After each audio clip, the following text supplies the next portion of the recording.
अस्सलामु अलैकुम वरहमतुल्लाहि वबरकातुह। इन्नल हम्दुलिल्लाह नहमदुहु व नस्तईनुहु व नस्तगफिरुहु व नऊज़ु बिल्लाहि मिन शुरूरि अनफुसिना व मिन सय्यिआति अमालिना। मैं यहदिहिल्लाहु फला मुदिल्ल लहु व मन युद्लिल फला हादिय लहु व अशहदु अन ला इलाहा इल्लल्लाहु वहदहु ला शरीका लहु व अशहदु अन्ना मुहम्मदन अब्दुहु व रसूलुहु सल्लल्लाहु तआला अलैहि व अला आलिहि व सहबिहि व सल्लम तस्लीमन कसीरा। अम्मा बाद फ़क़द क़ाल इमामुल बुख़ारी रहमहुल्लाहु तआला हद्दसना इस्माइल क़ाल हद्दसनी मालिकुन अन सुमय्यिन अन अबी सालिहिन अन अबी हुरैरह रज़ियल्लाहु अन्हु अन्न रसूलल्लाह सल्लल्लाहु अलैहि वसल्लम क़ाल इज़ा क़ालल इमामु समिअल्लाहु लिमन हमिदा फ़क़ूलू अल्लाहुम्मा रब्बना लकल हम्द फ़इन्नहु मन वाफ़क़त क़ौलुहु क़ौलल मलाइका गुफ़िर लहु मा तक़द्दमा मिन ज़म्बिही। सम्मानित भातृमণ্ডলী, আল্লাহ রাব্বুল আলামিনের প্রশংসা এবং প্রিয় নবী সাল্লাল্লাহু আলাইহি সাল্লামের উপর সালাত ও সালামের পর আজ জুমাবার 29 জিলহজ 1445 হিজরি মোতাবেক 5 জুলাই 2024 আমাদের ধারাবাহিক আলোচনা সহিহুল বুখারীর সৃষ্টির সূচনা পর্ব বাদউল খালক পর্ব নম্বর 7 হাদিস নম্বর সহিহুল বুখারীর 3228। এতে আলোচনা চলছে একটি বিশেষ অধ্যায় সম্পর্কে, তা হচ্ছে মালায়েকা সম্পর্কে আলোচনা হয়েছিল। তারপরে মালায়েকা সম্পর্কেই আলোচনা, কিন্তু মালায়েকা সম্পর্কে একটি হাদিস দিয়ে অধ্যায় নিয়ে এসেছেন ইমাম বুখারী। ইমাম যখন আমিন বলে মুক্তাদিরা যেন আমিন বলে তার অনুসরণে, আর সেই সময় ফেরেশতারাও আমিন বলেন। এই তিন আমিন যদি একই সময়ে হয় এবং ইখলাসের সাথে হয়, তাহলে যেসব মুসল্লিরা আমিন বলবে তাদের অতীতের গুনাহ মাফ করে দেওয়া হবে। হাদিস হয়তো শুনেছেন, এজা আম্মানাল ইমামু ফাআমিনু, যখন ইমাম আমিন বলবে তখন তোমরা আমিন বলো।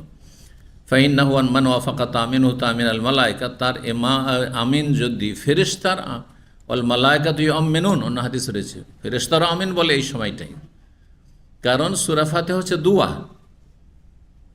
পুরস্কৃতদের দলে শামিল হতে চাইলেন যারা জান্নাতি, আর যারা পুরস্কৃত নয় তারা দুই শ্রেণীর পথভ্রষ্ট জাহান্নামী। এক শ্রেণী আরেক শ্রেণীর চাইতে বেশি অপরাধী, কিন্তু দুটোই জাহান্নামী। এক দল মাগদুব আলাইহিম, আর এক দল হচ্ছে দল্লিন। এই জন্য ইহদিনাস সিরাতাল মুস্তাকিম সিরাতাল্লাযিনা আনআমতা আলাইহিম, আল্লাহ ওদের রাস্তা দেখাও, সরল পথ দেখাও, যে পথটি হচ্ছে কার? যারা পুরস্কৃত, নবী, সিদ্দিক, শুহাদা, সালেহিন, যারা জান্নাতি, বিভিন্ন শ্রেণী জান্নাতি, এরা হচ্ছে আনআমতা আলাইহিম, মুনআম আলাইহিম। আর মাগদুব আলাইহিম যারা জানার পরে আমল করে না, যারা জানার পরে, জানার সুযোগ পেয়েছে, জেনেছে, আমল করে না। মাদ্রাসা পড়েছে, হাফেজ হয়েছে, আলেম হয়েছে, অথবা ইসলামী সেন্টারে শিখেছে, অথবা শেখার সুযোগ পেয়েছে, ভালো পরিবেশে ছিল, বাপ মাও ভালো ছিল, তারপরেও যারা আমল করেন না, এদের উপর আল্লাহর গজব। জানার পরে যারা, কারণ এরা বেশি অপরাধী। আর আরেক শ্রেণীর মানুষ দল্লিন, পথভ্রষ্ট, রাস্তা হারিয়ে ফেলেছে, কারণ তারা জানার ওইরকম সুযোগ পায়নি, আর চেষ্টাও ছিল না যথাযথ, যার ফলে অজ্ঞতার কারণে ভুল করেছে। না জেনে ভুল করা আর জানার পরে ভুল করা। একজন মানুষ জানছে যে এই জিনিসটি বা এই কাজটি হারাম, আর তারপরেও সেই কাজটি করছে। আর একজন হয়তো জানে না, ভাবছে যে এটা হারাম, মনে হয় নয়, সেই জন্য করেছে, সেও তো ভুল করেছে। এটা দুই অপরাধীতে পার্থক্য রয়েছে। তো আল্লাহ রাব্বুল আলামিন ইহুদিদের বৈশিষ্ট্য সম্পর্কে বলেছেন যে তারা জানার পর, তারা তাওরাত ইনজিল তাওরাত সম্পর্কে যথেষ্ট জ্ঞান রাখত, নবী রাসূলগণের দিন সম্পর্কে তাদের জ্ঞান ছিল, তাদের সম্প্রদায়ে, তাদের সময় জ্ঞানীগুণীরা ছিল, তাদের পুরোহিতরা ছিল, ধর্মগুরুরা ছিল, কিন্তু তারা জানার পরে ঈমান নিয়ে আসেনি। হাতে গোনা কয়েকজন ইহুদি মুসলমান হয়েছে। নবী সাল্লাল্লাহু আলাইহি ওয়াসাল্লাম আমলে ইহুদি মুসলমান হয়নি, হাতে গোনা, যুগে যুগে এখন খুব কম। আর খ্রিস্টানরা সেই যুগে অজ্ঞ ছিল, জানে যে বংশ খ্রিস্টান, যেমন আজকাল অধিকাংশ মুসলিমদের অবস্থা, জানে যে মুসলমান, বাস ইসলাম কি জানেন, ইসলামের রুকন কি, ইমানের রুকন কি, জিজ্ঞাসা করেন। আপনারা তো ওই জামাই দেখতে গিয়ে জিজ্ঞাসা করেন, তাই না? বউ দেখতে গিয়ে জিজ্ঞাসা করেন, তো জিজ্ঞাসা করে দেখেন তো এটা দিয়ে শুরু করেন। ইসলামের রুকন কয়টি, ইমানের রুকন কয়টি, হ্যাঁ, আর দিনের স্তর কয়টি। এখানে বুঝে নেবেন যে কলেজ ইউনিভার্সিটি ডাক্তার হয়েছে, ইঞ্জিনিয়ার হয়েছে, আর বড় নেতার সন্তান হয়েছে, পয়সাওয়ালা হয়েছে, ইসলাম সম্পর্কে এই ফাউন্ডেশন সম্পর্কে জানে না, ভিত সম্পর্কে জানে না, বাকি কি আর জানবে? তাহলে সেখানে বুঝতে পারবেন যে মুসলিম জাতির অবস্থা হচ্ছে দল্লিনের মতো। জি, জানার সুযোগ আছে তারপর জানলো না, তাহলে মগজুব আলিহিম, ইহুদিদের মতো, বা জেনেছে তারপর আমল করেন না, ইহুদিদের মতো। আর যারা জানলো না, অজ্ঞতার কারণে অন্যায় কাজ করে যাচ্ছে, ভুল কাজ করে যাচ্ছে, ফরজা জামাতে করে না, তারা হচ্ছে এই খ্রিস্টানদের মতো। আল্লাহ হেফাজত করুন। তো সূরা ফাতিহা তো প্রত্যেক ওয়াক্তে কিন্তু দোয়া করছেন, কিন্তু এই নিয়ত করে করছেন কি? তাহলে সূরা ফাতিহার অর্থ বুঝতে হবে। অর্থ না বুঝে পড়লে তার এই দোয়া হইল না। এমন কিছু যদি আল্লাহকে বলেন যেটা নিজেই বুঝেন না, তাহলে এটা কোনো দোয়া হইল? কি চাইছেন? সে একটা দোয়া মুখস্থ করেছি, ওইটি আল্লাহর কাছে চাইছি, কি চাইছেন তা জানি না। এরকম চাওয়া দুনিয়াতে কিছু আছে? আছে যে একটা বাক্য মুখস্থ করে নিয়েছেন আর তার কফিলকে বলছেন, হ্যাঁ, কেউ জিজ্ঞাসা করছেন তো কফিলের কাছে কি চাইছো, বলছে আমি একটা ভালো সেন্টেন্স মুখস্থ করেছি, আর সবাই বলেছে এটা খুব ভালো, কফিলকে বলতে হয়, কিন্তু আমি জানি না যে কী বলছি কফিলকে। আছে এরকম লোক কোনো? পৃথিবীতে পাবেন? কিন্তু আল্লাহর সাথে সবাই করছেন এই কাজটি। ইল্লা মাশাআল্লাহ, যারা অর্থ বুঝে শুধু সূরা ফাতিহা পড়ছেন অথবা দোয়া করছেন। আল্লাহ সঠিক বুঝ দান করুন। কারণ আমাদের সমাজে আমরা কিন্তু ভুক্তভোগী, আমাদের সমাজে অধিকাংশ লোকের দোয়া এরকমই, কিন্তু হ্যাঁ, আরবিতে দোয়া করবে, আরবিতে মোনাজাত করবে, কিন্তু কিছুই বোঝে না যে কি চাইলাম রবের কাছে। ভালো চাইলাম না মন্দ চাইলাম, দিন চাইলাম না দুনিয়া চাইলাম, হ্যাঁ, ব্যক্তি জীবন চাইলাম না পারিবারিক জীবন চাইলাম, কি চাইলাম কিছুই জানে না। আল্লাহ সঠিক বুঝ দান করুন।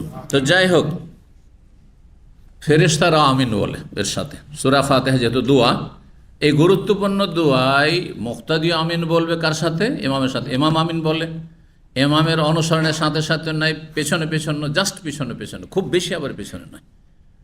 এই ক্ষেত্রে মানুষ, হ্যাঁ, বাড়াবাড়ি ছাড়াছাড়িতে রয়েছে, দুটোই বর্জনীয়। মাঝামাঝি হইতে হবে, সেটা অনুসরণ, জাস্ট পিছনে থাকতে হবে। আমিন বলা হয়ে গেছে ইমামের, আমিন বলা হয়েছে, যে সময় বলছে সে সময় বলেন। দলিন বলা হয়েছে আর বলে ফেললেন না, না, ওকে আমিন বলার সময় দেন আমাকে। ইমাম আমিন বলেছে, শুনতে পারেন না পান, আনুমানিক তো 10 সেকেন্ডের মধ্যে বলবে, কিন্তু সাথে সাথে দলিন বলে শ্বাসও নেয়নি, কিছু করেনি, আর আমিন আপনি দিলেন আমিন টেনে, না, এটাও না। আবার অনেক লেটে আপনি আমিন পরে বলছেন, না, এটাও হবে না। আম্মান আল ইমাম ফাআমিনু, যখন ইমাম আমিন বলে তখন তার অনুসরণে তাকে ফলো করে আমিন বলে। ওয়াল মালাইকাতু, আমার ফেরেশতারাও আমিন বলে জমিনে আসমানে, মুক্তাদিদের সাথে, ইমামের সাথে। ফামান ওয়াফাকা তামিনহু তামিন আল মালাইকা, কারো আমিন বলা যদি ফেরেশতাদের আমিনের সাথে সাথে হয় সময়ের দিক থেকে আর খুলুসিয়াতের দিক থেকে, ফেরেশতারা যে অন্তর নিয়ে দোয়া করছেন ওই রকম আপনিও চাইছেন আল্লাহর কাছে অন্তর নিয়ে, তাহলে চাওয়াটা বুঝতে হবে আপনাকে। কমপক্ষে একজন মুসলিমকে 5 ওয়াক্ত সালাত ফরজ, 17 বার করে ফরজ নামাজে সূরা ফাতিহা পড়ছেন আপনি, সূরা ফাতিহা নামাজ হয় না, আর সুন্নতগুলি তো আছে, আর সূরা ফাতিহার অর্থ বুঝেন না, এত আপনার অবস্থা শোচনীয় কেন? আল্লাহ রাব্বুল আলামিন উপকারী জ্ঞান দান করেন। তো কি হবে তাহলে? গফিরা লাহু মা তাকাদ্দামা মিন যামবিহি, অতীতের গুনাহ মাফ হয়ে যাবে। জি, তো ওই অধ্যায়েরই এই হাদিসটি 3228 নম্বর হাদিস। আবু হুরায়রা রাদিয়াল্লাহু তাআলা আনহু বলছেন, আন্না রাসূলুল্লাহ সাল্লাল্লাহু আলাইহি ওয়াসাল্লাম ক্বাল, রাসূল বলেছেন, ইযা ক্বালাল ইমামু সামি আল্লাহু লিমান হামিদা, যখন ইমাম বলবে সামি আল্লাহু লিমান হামিদা, আল্লাহ শুনেছেন বা শুনছেন প্রশংসাকারীর কথা, যে তার প্রশংসা করলো, লেমান ওই ব্যক্তির কথা, যে হামেদা তার প্রশংসা করলো, যে তার প্রশংসা করলো, তার কথা, তার গুণগান, তার প্রশংসা আল্লাহ শুনলেন, শুনছেন। জি, আপনি যা কিছু বলছেন আল্লাহ শুনছেন, এরা ভাবেন না যে আমার কথা কি আল্লাহ শুনছেন, শুনছেন, সব শুনছেন, সালাতে হোক সালাতের বাইরে হোক সব শুনছেন। সামি, আল্লাহর নাম সামি। সামি মানে কি? শুধু শ্রোতা না, আপনি এক দুটা কথা শুনলেন আর কিছুটা শুনলেন, অমনোযোগী হয়ে এদিকেও তাল দিচ্ছেন, ওইটাও শোনা, সামে। আর সামি, আল্লাহর নাম কিন্তু সামে না, সামে মানে সর্বশ্রোতা। বাংলায় তার অনুবাদ দেখবেন কি, সর্বশ্রোতা। সব কিছু জিনিস শোনেন, সমস্ত ভাষা শোনেন, আসতে বলেন, জোরে বলেন, কাছে থেকে বলেন, দূরে থেকে বলেন, ফাইনি কারিব। আল্লাহ সবসময় কাছে। তার শোনার দিক থেকে, জ্ঞানের দিক থেকে, পরিবেষ্টনের দিক থেকে, ক্ষমতার দিক থেকে, হ্যাঁ, আল্লাহ সবচেয়ে কাছে। কিন্তু আল্লাহ রব্বুল আলামিন তার জাত সত্তার দিক থেকে কোথায়? তার আরো সেই, জি, এ কথা বললে হবে না যে আল্লাহ সর্বত্র, আল্লাহ সব শোনেন, আল্লাহ কাছে কারিবন বলেছে, মানে আল্লাহ সব জায়গায় আমাদের মাঝে সব একাকার হয়ে পিলারের ভিতরে। তাহলে তো হিন্দু আকিদা আর এ মুসলিমদের গুমরা আকিদাতে কোনো পার্থক্য নেই, এটা হিন্দুইজম। এই জন্য হিন্দুরা সব কিছুরই পূজা করে, কারণ সব কিছুতে দেবতা, সব কিছুতে ভগবান। জি, আপনার আকিদা যদি সর্বত্র বিরাজমান, সব কিছুতে বিরাজমান, তাহলে কি আকিদা হয়ে গেল? এটা একেবারে স্পষ্ট কুফরি আকিদা, স্পষ্ট হিন্দু বিশ্বাস, এটি মুসলিমদের বিশ্বাস নয়। সংশোধন করুন। তো বলছেন যখন সামি আল্লাহু লিমান হামিদা ইমাম বলে, তাহলে ইমাম কি বলবে নামাজে? যখন রুকু থেকে উঠবে বলবে কি? সামি আল্লাহু লিমান হামিদা। ফাকুলু, তখন তোমরা বলো। কাকে সম্বোধন করা হচ্ছে? মুক্তাদিকে। তোমরা বলো আল্লাহুম্মা, হে আল্লাহ, রব্বানা লাকাল হামদ, হে আমাদের রব, তোমার যাবতীয় প্রশংসা, তোমার যাবতীয় প্রশংসা। কারণ আল্লাহ শুনছেন। ইমাম বললেন যে যে প্রশংসা করবে আল্লাহ সবার কথা শুনছেন, কারণ বললেন রব্বানা ওয়ালাকাল হামদ। এই মর্মে বিভিন্ন হাদিস রয়েছে এই বাক্যটি সম্পর্কে। আল্লাহুম্মা রব্বানা লাকাল হামদ এখানে রয়েছে, আল্লাহুম্মা রয়েছে, কিন্তু ওয়ালাকা নেই, তাই না? ওয়ালাকাল হামদ নেই। কোন হাদিসে রয়েছে রব্বানা ওয়ালাকাল হামদ, কোন হাদিসে রয়েছে রব্বানা লাকাল হামদ, আর কোন হাদিসে আল্লাহ রব্বানা ওয়ালাকাল হামদ। তো চার রকমই জায়েজ। এখানে বাহ্যিক হাদিস থেকে কি জানা গেল? যে ইমাম বলবে সামি আল্লাহু লিমান হামিদা, আর তারপর ইমামও কিন্তু রব্বানা ওয়ালাকাল হামদ বলবে। আর মুক্তাদি কি বলবে? শুধু রব্বানা লাকাল হামদ বা ওয়ালাকাল হামদ বা আল্লাহ রব্বানা লাকাল হামদ বলবে। এই হাদিসটা হচ্ছে দলিল কিসের? যে মুক্তাদি রব্বানা ওয়ালাকাল, মুক্তাদি সামি আল্লাহু লিমান হামিদা বলবে না। না হলে এখানে আসতো যে মুক্তাদ যখন সামি আল্লাহু লিমান হামিদা যখন বলে ইমাম, তখন তোমরাও সামি আল্লাহু লিমান হামিদা বলো, তারপর রব্বানা ওয়ালাকাল হামদ বলো। আসতো, তো ওইভাবে আসেনি। এই জন্য ইমাম আহমদ রাহিমাহুল্লাহর মজহাব বা মত হচ্ছে এটি, যে মুক্তাদি শুধু রব্বানা ওয়ালা, মুক্তাদি সামি আল্লাহু লিমান হামিদা বলবে না, তার জন্য বলা সুন্নত নয়। পক্ষান্তর ইমাম শাফির মজহাব হচ্ছে, তার মত হচ্ছে যে না, ইমাম ও সামি আল্লাহু লিমান হামিদা রব্বানা ওয়ালাকাল হামদ বলবে, আর মুক্তাদি ও সামি আল্লাহু লিমান হামিদা তারপরে রব্বানা ওয়ালাকাল হামদ বলবে। জি। আর আমাদের দেশের আহলে হাদিসদের যে নামাজ শিক্ষাগুলি রয়েছে, তাতে শাফি মজহাবের প্রভাবটা বেশি রয়েছে, কারণ হাম্বলি মজহাবের চর্চা ছিল না, সুতরাং দুটো তুলনা করে দলিল ওইভাবে দেখা হইতো না। হ্যাঁ, হানাফিদের পাশাপাশি বসবাস করে। হ্যাঁ, অধিকাংশ ক্ষেত্রে দেখা যায় যে সহিহ সুন্নাহ ভিত্তিক হানাফিদের নামাজগুলি না, দুর্বল হাদিস উপর নির্ভরশীল, যার ফলে তখন শাফি মজহাবের ফিকাতে এটা রয়েছে। হ্যাঁ, ওইভাবে তখন আমলটা বেশি প্রাধান্য পেয়েছে, যার ফলে দেখা যায় যে দেশীয় যেসব কিতাবগুলি সহি নামাজ শিক্ষা বলে রয়েছে বা বিভিন্ন নামে রয়েছে, সালাত রসুল বলে রয়েছে, তাতে মুক্তাদিকে বলা হয়েছে তুমি সামি আল্লাহু লিমান হামিদা বলো, রব্বানা ওয়ালাকাল হামদ বলো। কিন্তু এটাই বেশি সুন্নাহ, সহি সুন্নাহর কাছাকাছি মনে হচ্ছে যে মুক্তাদি শুধু রব্বানা ওয়ালাকাল হামদ বলবে। তবে কেউ যদি বলে কোনো দোষ নেই। হ্যাঁ, যদি মনে করে যে তারাও নিজের নিজের দলিল পেশ করেছে, ফজিলত ফাইন্নাহু মান ওয়াফাকা কাউলুহু কাউলাল মালায়েকা, তার কথা যদি ফেরেশতাদের কথার মানে আমিনের অনুকূলে হয়ে যায়, একই সময় গফিরা লাহু মা তাকাদ্দামা মিন যামবিহি, তার অতীতের গুনাহগুলি মাফ করে দেওয়া হবে। কাবিরা না সাগিরা? চুরি করবে, কারো টাকা পয়সা ধার নিয়ে দিল না, হ্যাঁ, ঢিলামি করছে, দেশে চলে গেল, বেঈমানি করলো, আল্লাহর হক নষ্ট করছে, ফরজ পড়েন না, নামাজ ঠিক করে পড়েন না, ফজরটা পড়েন না, আর শুধু যখন নামাজটা পড়ে তখন ইমামের সাথে আমিন, ইমামের পিছনে আমিন বলে, বা সব গুনাহ মাফ। ফজর নামাজ পড়েনি, ওই গুনাহ মাফ না। না না, কোন গুনাহ মাফ? সাগিরা, ছোট গুনাহগুলি মাফ, ছোটোখাটো যে গুনাহগুলি। কাবায়ের 70-এর বেশি রয়েছে, এই 70টা গুনার কোনো গুনাহ যদি মুসলিম জীবনে থাকে, বিনা তওবাতে শুধু এই ফাজাইলে আমল করে মাফ হবে না। বুঝলেন? ফাজাইল আমল মানে বিভিন্ন আমলে যে ফজিলতগুলি রয়েছে। রমজান মাসে রোজা রাখলেন, হে গফির আল্লাহু মা তাকাদ্দাম মিন যামবি, তারাই পড়লেন, অতীতের গুনাহ মাফ, আছে না নেই? উজু করলেন, সব গুনাহ ঝরে পড়ে গেল। এইরকম বহু আমলে ফজিলত। মসজিদে হাঁটছেন, প্রতি কদমে কদমে একটা নেকি, একটা গুনাহ মাফ। তাই বলে ফজর পড়েননি আর জোহরে হেঁটে গেছেন, সব মাফ হয়ে গেল নাকি? না, কখনো মাফ হবে না। কি করতে হবে তাহলে? তওবা শর্ত রয়েছে, কাবিরা গুনাহ যেন তওবা শর্ত। আল্লাহর হকের ক্ষেত্রে রাস্তা বাঁকা হয়ে গেছে, আপনাকে যে রোডে চলতে হবে, রোডে চলে নিচে গাড়ি নেমে গেছে, উপরে উঠিয়ে দেন। বুঝা গেছেন? অ্যাক্সিডেন্ট হতে যাচ্ছিলেন, গাড়ি নিচে নেমে গেছে, কিন্তু কি করবেন? রোডে উঠান গাড়ি, আপনি আপন অবস্থায় ফিরে আসেন। আর মানুষের হকের ক্ষেত্রে সংশোধনের সাথে সাথে সংশোধনের একটা গুরুত্বপূর্ণ দিক হচ্ছে, যার হক মেরেছেন হক দেন। শুধু আল্লাহকে বলেন, আল্লাহ মেলা টাকা পয়সা তো বেমানি করে নিচ্ছে, আল্লাহ তুমি মাফ করে দাও। আল্লাহ বলছে আগে মাফ নিয়ে আয়, আগে দিয়ে আয়, নাই ক্ষমা নিয়ে তারপর আমি মাফ করবো। বুঝা গেছে? এত সহজ নয়। 3229 নম্বর হাদিস বর্ণনা করেছে আবু হুরায়রা রাদিয়াল্লাহু তাআলা, বলছেন যে কাল আহাদুকুম ফি সলাতিন মা দামা সলাতু তাহবিসুহু।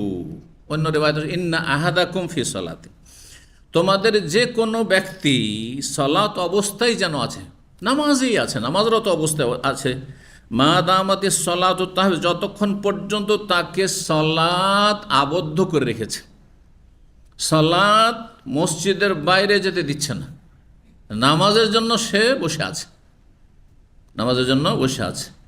সে নামাজের আগে থেকে, আজানের আগে থেকে চলে গেছে, বা আজান একামতের মাঝখানে, ধরেন ফজরে সৌদি আরবে 25 মিনিট থেকে আধা ঘন্টা অপেক্ষায় আছেন আপনি, অথবা মাগরিব পড়ার পরে এশার অপেক্ষায় যে একবারে মসজিদ থেকে নামাজ পড়ে বেরোবো, এই যে 1 ঘন্টা 1.5 ঘন্টা আপনি এশা পর্যন্ত মসজিদে বসে আছেন। জি, জুমার খতিবে এখন 1 ঘন্টা পরে আসবে, 10:30টায় উঠেছেন, মসজিদে ঢুকেছেন আপনি, আর খুতবায় উঠবে, তারপরে নামাজ দেরিতে আছে, খুতবা দেরিতে আছে, তারপর 1 ঘন্টা 1.5 ঘন্টা আগে থেকে বসে আছে, যতক্ষণ নামাজের জন্য বসে আছে, যে কোনো নামাজে অপেক্ষা করছেন, ততক্ষণ পর্যন্ত যেন আপনি মসজিদে বসে থাকলেও নামাজের নেকি পাচ্ছেন। আপনি বসে থাকলেও, তাহলে বসে থাকার সাথে প্লাস যদি কোরআন তেলাওয়াত করেন, নফল নামাজ পড়েন, জিকির আজকার করেন, দোয়া করেন, তাসবিহ তাহলিল করেন, এলেম দেওয়ার সুযোগ আছে, এলেম নেওয়ার সুযোগ আছে। দর্শ হচ্ছে এলেম নিচ্ছেন আপনি, মাগরিব এশার মাঝখানে দার্স হচ্ছে, যে দার্স না হইলো, আর আমি এশার অপেক্ষা বসে নিয়ত করেছি এশা পড়েই যাবো, এশার অপেক্ষা বসে আছি, তাহলে এই মাগরিব থেকে এশা নফল পড়ার নেকি পাচ্ছেন আপনি। কত ফজিলত! তাহলে যতক্ষণ পর্যন্ত নামাজ আপনাকে বাধাগ্রস্ত, এটা শুধু পুরুষদের ক্ষেত্রে নয়, মহিলাদের ক্ষেত্রে, নামাজ পড়ার পরে মুসাল্লাতে বসেই আছে, মাগরিব পড়ে মুসাল্লায় বসেই আছে, আর অপেক্ষা করছে যে এশার আজানটা হইলেই আমি কি করবো, এশা পড়ব, সময়ের অপেক্ষায় রয়েছে। আজানের সাথে মহিলাদের কোনো সম্পর্ক নেই, কিন্তু অনেকে জিজ্ঞাসা করেন আজান হয়নি, নামাজ তো হয়ে গেছে, দেখছি মোবাইল অ্যাপসে, এই প্রশ্নগুলো আজকাল খুব বেশি আসে। মহিলাদের জন্য আজানের কোনো ফরক, এমনকি পুরুষেরও আজান মসজিদে দেয় না, বিদাতি মসজিদ, আসর পড়বে আপনার একেবারে ঢিলা করে মাগরিবের 40 মিনিট আগে, আর আপনি অপেক্ষা করে বসে থাকবেন। আজানের সাথে সলাতে কোনো সম্পর্ক নেই। কিসের সাথে সম্পর্ক? ওয়াক্তের সাথে। ওয়াক্ত শুরু হয়েছে এটা দেখার বিষয়। আজান যদি আগেও দিয়ে দেয় তবু নামাজ হবে না। ধরেন জোহরে আজান দিয়ে বসে আছে 11:30টায়, আর দাম্মামে 11:15টার আগে হয় না, ধরেন 11:15টায় কি হচ্ছে, জাওয়ালের টাইম হচ্ছে, তার 11:30 নামাজ হবে? হবে না। সূর্য ডুবার 5 মিনিট 7 মিনিট আগে আজান দিয়ে দিয়েছে, মাগরিব পড়ছেন সাথে সাথে, হবে না? হবে না, নামাজই হবে না। তো বলছেন যে অতক্ষণ পর্যন্ত মানুষ, তোমাদের যে কেউ সলাত অবস্থায় যেন রয়েছে, যতক্ষণ সলাত তাকে বাধাগ্রস্ত করে রেখেছে, থামিয়ে রেখেছে, অল মালাইকাতু তাকুল, আর ফেরেশতা একটি ফজিলত এটা হলো যে এই নামাজের নেকি পাচ্ছেন, মসজিদে বসে আছেন নামাজের অপেক্ষায়, তাহলে নামাজের নেকি, নফল নামাজের নেকি চলতে আছে, নামাজ পড়েন আর না পড়েন, কোনো নাজাইজ কাজ করছেন না আপনি, কারণ মসজিদে সাধারণত মানুষ গুনার কাজ করেন না। তবে আজকাল মোবাইলের ফেতনার যুগে অনেকে হয়তো ফেসবুক খুলে মোবাইল মসজিদে বসে বসে ফেসবুক দেখছেন, ফেসবুকে নেকি আছে তো গুনাও আছে। হ্যাঁ, ইচ্ছা করেন আর না করেন, একটা ভালো আলোচনা ওপরে না হয় নিচে দেখছেন যে নোংরামি, তাহলে বোঝা যাচ্ছে মসজিদে বসে আপনি ফেসবুক খুলতে যাবেন না যেখানে একটা মহিলার ছবিও দেখতে হচ্ছে আপনাকে, হারাম। কেউ বলবেন না যে মহিলার ছবি দেখা জায়েজ, হ্যাঁ, কেউ বলবে না, কোনো শরীয়ত বলে না, আর কোনো শরীয়তের আলেম বলবে না যে মহিলার ছবি, মহিলার খবর শোনা জায়েজ না, মোটেই জায়েজ না। আপনি খবর জেনে করবেনটা কি? আমি তো বলি আপনারা কেন, আমি দেশের খবর জেনে আমার কী বা ক্ষমতা যে এতে সংশোধন করব? দেশ, হ্যাঁ, অধপতনে যাচ্ছে, আমার কী বা ক্ষমতা আছে? আমি কী করতে পারবো? পারবো? কোনো ক্ষমতা আছে? মানুষ খারাপ হয়ে যাচ্ছে, আমার ক্ষমতা আছে? হ্যাঁ, প্রশাসন আছে যে রান্না দিয়ে ঠিক করে নেব? আমি খুব বেশি ওয়াজ করব, মানুষকে সংশোধনের চেষ্টা করব। মানুষ শুনল না হলে, হ্যাঁ, আপন গতিতে চলতে আছে, বাঁকা গতিতে, কিছুই করার নেই। তাহলে এই দুনিয়ার খবর, দেশে এই অঘটন ঘটলো, এটা ভালো হলো তো মন্দ হলো, এত লোক দুর্নীতি করলো আর দুর্নীতিতে এই হয়েছে, তার এই কেস হয়েছে, তো আর আজকে বিচার হলো, এতদিনের জেল হইলো, এগুলো জেনে আপনার লাভটা কি? আপনার এই নলেজটা, না একটা নেকি নিয়ে এসছেন, একটা টাকা নিয়ে এসছেন, আর যেই কাজে একটা নেকিও নেই আর একটা হালাল টাকাও নেই, সেই কাজটার নাম কি? কে বলতে পারেন? লাগো, ফালতু কাজ, অসার।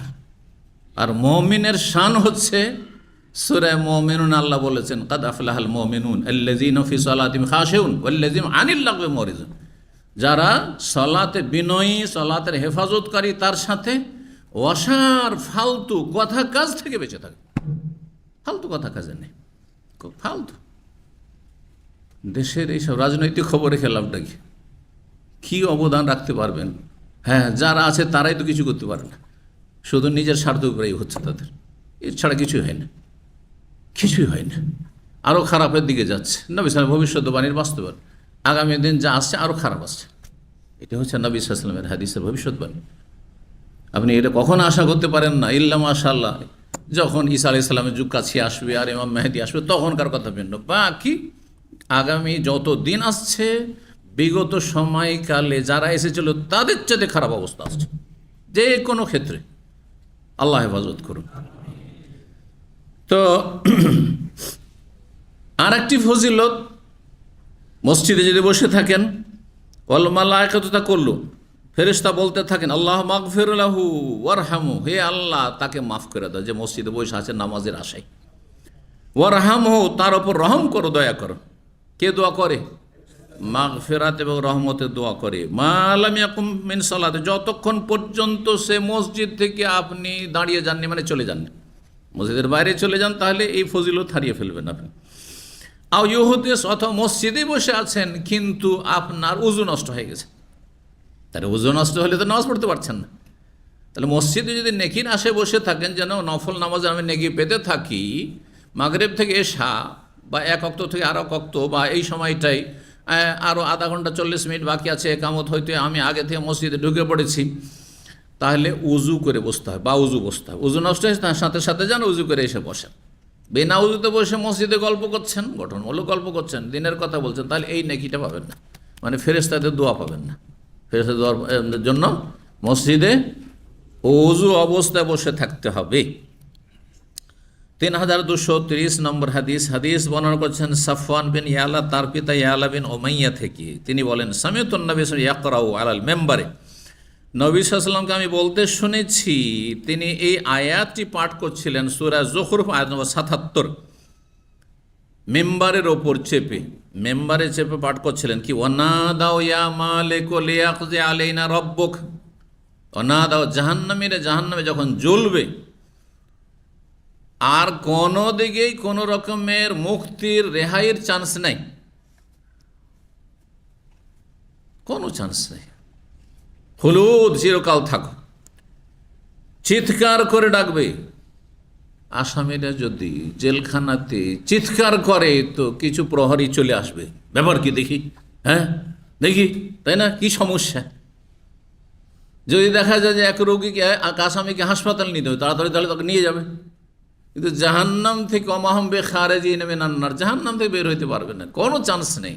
চিল্লা চিল্লি করলো, জাফিরুন ও শাহিক, কোনো, হ্যাঁ আর্তনাদ করলো, কান্নাকাটি করছে, কোনো কিছু কাজে আসলো না।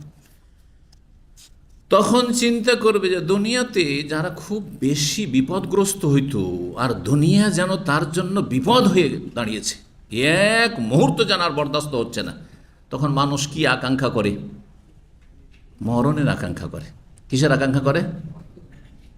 মরণের আকাঙ্ক্ষা করে। তখন যে আর পারছি না, বরদাস্ত করতে পারছি, বরদাস্তের বাইরে। ভালো মানুষ অনেক সময় মরণের আকাঙ্ক্ষা করে যে দুনিয়ার চাইতে এখন আখেরাত যদি আল্লাহ ভালো হয়। এই জন্যই আল্লাহ দোয়া শিখেছেন। আমি যেহেতু জানি না, আপনি জানেন না, যদিও যতই বিপদগ্রস্ত হন না কেন, যতই কষ্টে থাকেন না কেন, বিশেষ একটি দোয়া রয়েছে, আল্লাহ আমি জানি না, যদি আমার জন্য বেঁচে থাকা ভালো হয় তো বাঁচিয়ে রাখ, আর যদি মরে যাওয়া ভালো হয়, এটা আমার জন্য কল্যাণকর, এই বিপদের চাইতে ভালো হচ্ছে মরে যাওয়া, তাহলে তুমি নিয়ে নাও।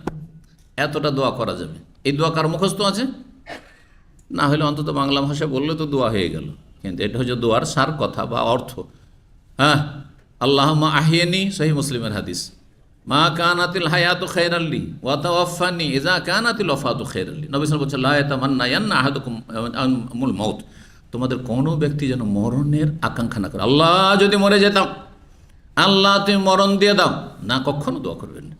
হতে পারে যে এখন মরে যাওয়াটা আপনার জন্য ক্ষতিকর, আপনার স্ত্রী ছেলে মেয়েদের জন্য ক্ষতিকর, আপনার ভবিষ্যতের জন্য ক্ষতিকর, যে আপনি জাহান্নামে যেতে হবে এই অবস্থায় মরে গেলে, এখনো পাপের বোঝা নামেনি, তওবা হয়নি।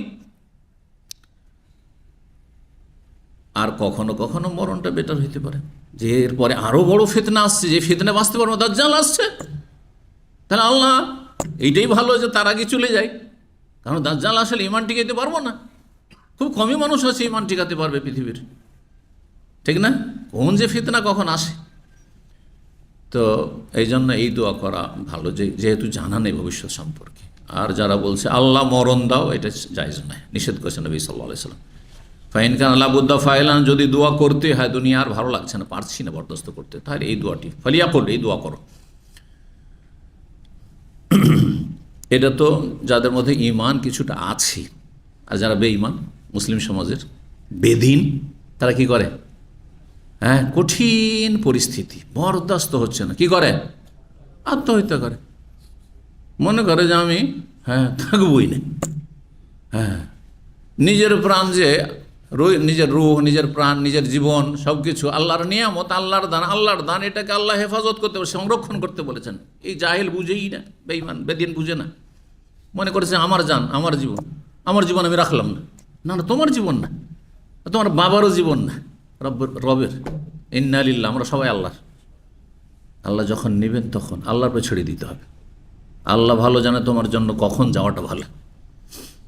সুতরাং আত্মহত্যা হচ্ছে মহা অপরাধ, মহা অপরাধ। অনেকে তো বলছে জানাজে পড়াই জায়েজ না, তবে ভালো মানুষরা পড়বে না, নেক মানুষরা পড়বেন না, সমাজের যারা সাধারণ মানুষ তারা পড়বে। কারণ সে নিশ্চিত কাফের হয়ে মারা গেছে বলা যাবে না। তার মানে এমন একটি বদাকিদা আছে, সেটা যদি থাকে তো অবশ্যই কাফের। যদি সে তকদির অসন্তুষ্ট, আমি মানি না তকদির, হ্যাঁ এই তকদির আমি খুব অসন্তুষ্ট, আল্লাহ কেন এটা করলো, তাহলে কাফের সে। অনেকেই তো আত্মহত্যা করছে তকদিরের উপর অসন্তুষ্ট হয়ে, তাহলে এটা বড় কুফরি। কিন্তু না, বরদাস্ত করতে পারে, আর বরদাস্ত হচ্ছে না সেই জন্য। কিন্তু আল্লাহর বিরুদ্ধে অভিযোগ না, কমপ্লেন না, তকদির অস্বীকার করা নয়, অসন্তুষ্টি নয়, তাহলে সে ফাসেক, পাপিষ্ট হয়ে মারা গেছে, ফাসেকের জানাজা পড়া যাবে। এই জন্য আসল হচ্ছে, যেহেতু আমরা অন্তর্জামী নই, অন্তর জানি না কি অন্তর নিয়ে সে গেছে, সেই জন্য সাধারণ সমাজের লোকেরা জানাজা পড়বে। আমার এই বিষয়ে বিস্তারিত আলোচনা আছে একটি আত্মহত্যা অপরাধ সম্পর্কে।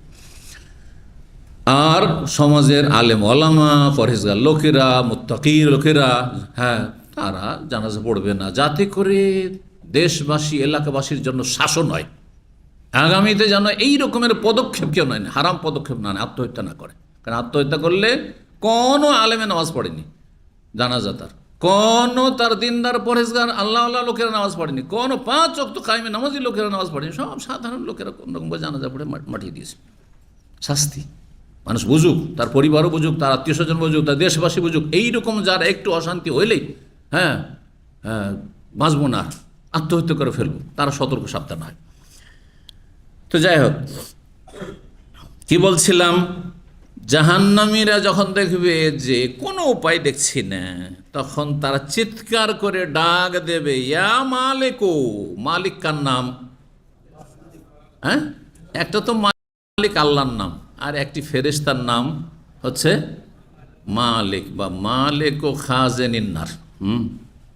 মালিক ও খাজেনিন্নার, জাহান্নামের রক্ষীদের যিনি প্রধান, জাহান্নামে যারা পাহারাদার তাদের প্রধান জাহান্নামের দারোগা। আমাদের দেশেও আগে ওয়াজে আমরা জাহান্নামের দারোগার ওয়াজ শুনতাম, ঠিক না? শুনতেন না?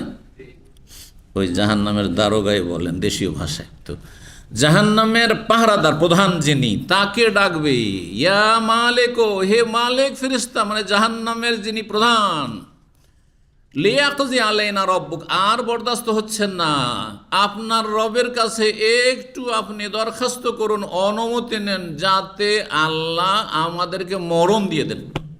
কাজা মানে মত, এখানে লিয়াকজি আলাইনা রব্বুকা মানে লিনামুত, আমাদের মরণ হয়ে যাক।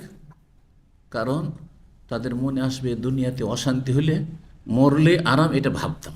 কারণ এত রোগ আর বরদাস্ত করা যাচ্ছে না, এত অশান্তি আর বরদাস্ত করা যাচ্ছে না। তো ঠিক জাহান্নামে যখন কঠিন শাস্তি বরদাস্তের বাইরে হয়ে যাবে, তখন মরণের আকাঙ্ক্ষা করবে। তখন তাদের জবাব কি আসবে রবের পক্ষ থেকে? কাল ইন্নাকুম মাকিসুন, তোমরা চিরকাল এই অবস্থায় থাকবে, এখানে কোনো মরণ নেই। খুলুদুন ফালা মউত, চিরকাল থাকতে হবে, কোনো মত নেই এখানে, এই অবস্থায় থাকতে হবে। কাফের, মুশরিক, মুনাফিক, ঈমান ভঙ্গকারী, সাহের, জাদুকর স্থায়ী জাহান্নামে থাকবে। আর যা মুসলিম সমাজের পাপিষ্ঠ, কেউ দীর্ঘকাল থাকবে, কেউ কিছু কাল থাকবে, যেমন দুনিয়ার সাজা শাস্তি হয়। কালা সুফিয়ান ও সুফিয়ান সৌরি বা সুফিয়ান বাইনা বলছে, ফি কিরাত আব্দুল্লাহ, আব্দুল মাসউদের কিরাতে রয়েছে, ওয়ানা দাও ইয়া মালে, ইয়া মালে কোনে, ইয়া মালে তারখিম, আরবি গ্রামারে একটি তারখিম নাহুর কিতাবেতে রয়েছে, মানে নামকে হ্যাঁ সংক্ষেপ করে বলা, নামকে সংক্ষেপ করে বলা। অন্যান্য ভাষাতেও আছে, আমাদের ভাষাতে আমরা অনেক নামকে কি করে দিই, ছোট করে দিই, বড় নামকে ছোট করে দিই। জি, যেমন আয়েশাকে আইসু, হ্যাঁ হ্যাঁ, ফাতেমাকে ফাতু বলছেন না? তাহলে এটাও জানা হলো যে আরবরা যদি আরবদের ভাষায় তার খিম করা বৈধ হয়, মালেককে মালে বলা যায়, তাহলে আপনি যদি ফাতেমাকে ফাতু বলে ডাকেন তো জায়েজ রয়েছে। যদি উত্তম হচ্ছে যে সুন্দর নামে ডাকা, হ্যাঁ সুন্দর আপন নামে ডাকা, যেই নামটি তার বাবা পছন্দ করেছে, তার মা পছন্দ করেছে, সেই নামটি তার কাছে বেশি প্রিয়, সেই নামে ডাকবে। কিন্তু বাবা মাও তো শিক্ষিত হইতে হবে। বাবা মা যদি ইংরেজদের ওই কুকুরের নাম রাখে, কারণ ইংরেজদের গোলামি করে 200-250 বছর এমন হয়েছে আমাদের দেশে, হ্যাঁ নাম দুই বোনের নাম, হ্যাঁ বাস্তব বলছি, দুই বোনের নাম, এক বোনের নাম হচ্ছে লাভলি, আর একটা হচ্ছে ফেন্সি, আর আরেকজনের শুধু দুটো মেয়ে, একটির নাম হচ্ছে মেঘনা আর একটার নাম মোহনা। জি, আমাদের দেশে এইগুলোর নাম বেশি। যদি সুন্দর নাম একটা রাখেও তার সাথে আগে পরে এত লম্বা মডার্ন নাম রেখেছে যে বোঝা যাতে না যায় ওই ডাক নামে যে হিন্দু না মুসলিম না খ্রিস্টান, কিচ্ছু বোঝা যাবে না। আর ওই সুন্দর আরবি নামটা যেটা আছে, যেটা দিয়ে মার্কা মারা চেনা যাবে যে মুসলিম, ওইটা শুধু একদিনের জন্য রেখেছে। কোন দিন? বিয়ে পড়াইবার দিন। আমরা বলি আমাদের দেশে বিয়ে পড়ার সময় কিন্তু আসল নামটা খোঁজ করে, নাম কি? যদি বলে যে এই মেয়ের নাম হচ্ছে লাভলি, আসল নামটা কি জিজ্ঞাসা করবে। ওই যে বিয়ে পড়াইতে এসছে সমাজের লোকেরা বা খতিব, হ্যাঁ সে কিন্তু জিজ্ঞাসা করবে। ওই দিন শুধু ওই নামটা উচ্চারণ, জীবনে ওর স্বামী উচ্চারণ করবে না, আর ওর বাপ মা উচ্চারণ করে না এই নামটি, ওই একদিনের জন্য। এই হলো বাঙালি জাতির অধিকাংশ লোকের অবস্থা। আল্লাহ হেদায়েত দান করুন। তো ওয়ানা দাও ইয়া মালে, এইটাও রয়েছে আব্দুল মাসউদ রাদিয়াল্লাহু কেরাতে, কিন্তু এটা প্রসিদ্ধ কেরাত নয়, এই কেরাত অচল, এই কেরাত আপনার তেলাওয়াত জায়েজ নয়। জি, যেই সব তেলাওয়াতে কেরাত জায়েজ, একই কেরাতে থাকতে হবে, হ্যাঁ ডিং মারলে হবে না, মানে আপনি শুরু করেছেন কেরাতে হাফস, আন আসেম, আর সেখান থেকে আপনি লাফ দিয়ে চলে গেলেন কেরাত কেসাইতে চলে গেলেন, নাফেতে চলে গেলেন, আর ইবনে কাসিরে চলে গেলেন। এটা চলবে না কিন্তু। জি, 10 কেরাতে প্রসিদ্ধ কেরাত, কিন্তু যেই গিয়ারে থাকবে না সেই গিয়ারই থাকতে হবে। বুঝতে পেরেছেন? এটা হচ্ছে কেরাত এবং তাজউইদের সাবজেক্টের কায়দা কানুন। জি, 3231 নম্বর হাদিস। হাদিস মায়েশা রাদিয়াল্লাহু তাআলা আনহা বর্ণনা করছেন, আন্নাহা কালা, তিনি বললেন একবার নবী সাল্লাল্লাহু আলাইহি ওয়াসাল্লামকে, হাল আতা আলাইকুম ইয়াউমুন কানা আশাদ্দা মিন ইয়াউমি উহুদ। হে আল্লাহ রসুল সাল্লাল্লাহু আলাইহি ওয়াসাল্লাম স্বামীকে জিজ্ঞাসা করছেন, রাসূলুল্লাহ সাল্লাল্লাহু আলাইহি ওয়াসাল্লাম জিজ্ঞেস করছেন যে আপনার জীবনে এমন কোনো দিন এসেছে যেই দিনটা ওহুদের দিনের চাইতে, ওহুদের দিবসের চাইতে বেশি কি ছিল? বিপজ্জনক ছিল, কষ্টকর ছিল, মানসিক শারীরিক কষ্টের সম্মুখীন আপনি ওহুদের চাইতে অন্য কোনো দিন কি হয়েছেন সম্মুখীন? এরকম মানুষের জীবনে কিন্তু সুখ দুঃখ লাগা আছে, তাই না? প্রত্যেকে জানেন আমার জীবনে সবচাইতে সুখের দিন কোনটি ছিল। নিজের বায়োডাটা নিজে ভালো জানছেন আপনি। আমার জীবনে সবচাইতে দুর্দিন, কষ্টের দিনটা কোন দিন ছিল সবাই জানছেন। সেটা আর্থিক কষ্ট হোক, মানসিক শারীরিক কষ্ট হোক, জুলমের শিকার হোক, অথবা দুর্ঘটনা হোক, যে কিছু হোক না কেন, সবচাইতে কষ্টের দিন কোনটি ছিল আপনার জীবনে? ওহদের চাইতে। কারণ মায়েশা রাদিয়াল্লাহু ভাবছেন যে ওহর দিনে নবী সাল্লাল্লাহু আলাইহি ওয়াসাল্লামের মানসিক কষ্ট, শারীরিক কষ্ট, সাথী সঙ্গীদের কষ্ট, 70 জন সাহাবা শহীদ হয়ে গেলেন। জি, তারপরে জেতা রণক্ষেত্র, ওহুদে সাহাবায়ে কেরামগণ জিতেই গেছেন, সেখানে জেতার পরে ক্ষতিগ্রস্ত হয়ে গেলেন, হেরে যাননি। কেন? ওহুদে মুসলিমদের হার বলা হয়নি, এটা হচ্ছে সঠিক কথা। ক্ষতি হওয়া ভিন্ন বিষয়, বেশি ক্ষতির পরিমাণ বেশি হয়ে গেল, কিন্তু হেরে যাওয়া কাকে বলে? যে কাফেরেরা ধরেন দখল করে নিল, আর এমন হলো যে কাফেরদের হাতে বন্দী হয়ে যেতে হলো, তাহলে সেটা হেরে যাওয়া, পরাজয় বলা হয়তো। এমনটা হয়নি, কারণ শেষ পরিণামে যখন 70 জনকে তারা মেরে ফেললো, শহীদ করলো, তারপরে তারা দেখলো যে আমাদের পরিস্থিতি এখন, যেটা কাফেররা চিন্তা করলো যে এখন আমরা এখান থেকে ফিরে চলে যাই।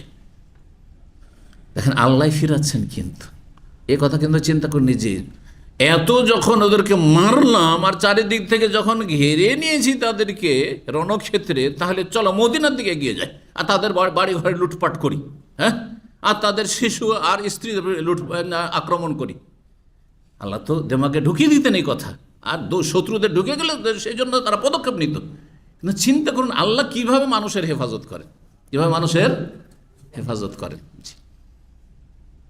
আপনি প্রত্যেকটি ঘটনা থেকে অনেক শিক্ষণীয় বিষয় রয়েছে। ফেরাউন যখন সহজে মূসাকে মারতে পারত, তখন আদরে মানুষ করেছে, আদরে যত্নে মানুষ করেছে। আচ্ছা, তারপরে যখন একটু একটু টের পেয়ে গেল যে এই তো মূসা মনে হচ্ছে যে এ তো আমার ঘরে এত আদরের স্নেহে লালিত পালিত হইল, আর আমার খরচ খরচে লালিত পালিত হইল, কিন্তু এ তো অবাধ্য মনে হচ্ছে। তার দরবারে গিয়ে মূসা, হারুন আলাইহিস সালাম ইসলামের দাওয়াত দিচ্ছেন, তখনও তো মেরে দিতে পারত। একটা সেনাবাহিনীকে বললেই হতো যে মার এদেরকে, এক্ষুনি মার।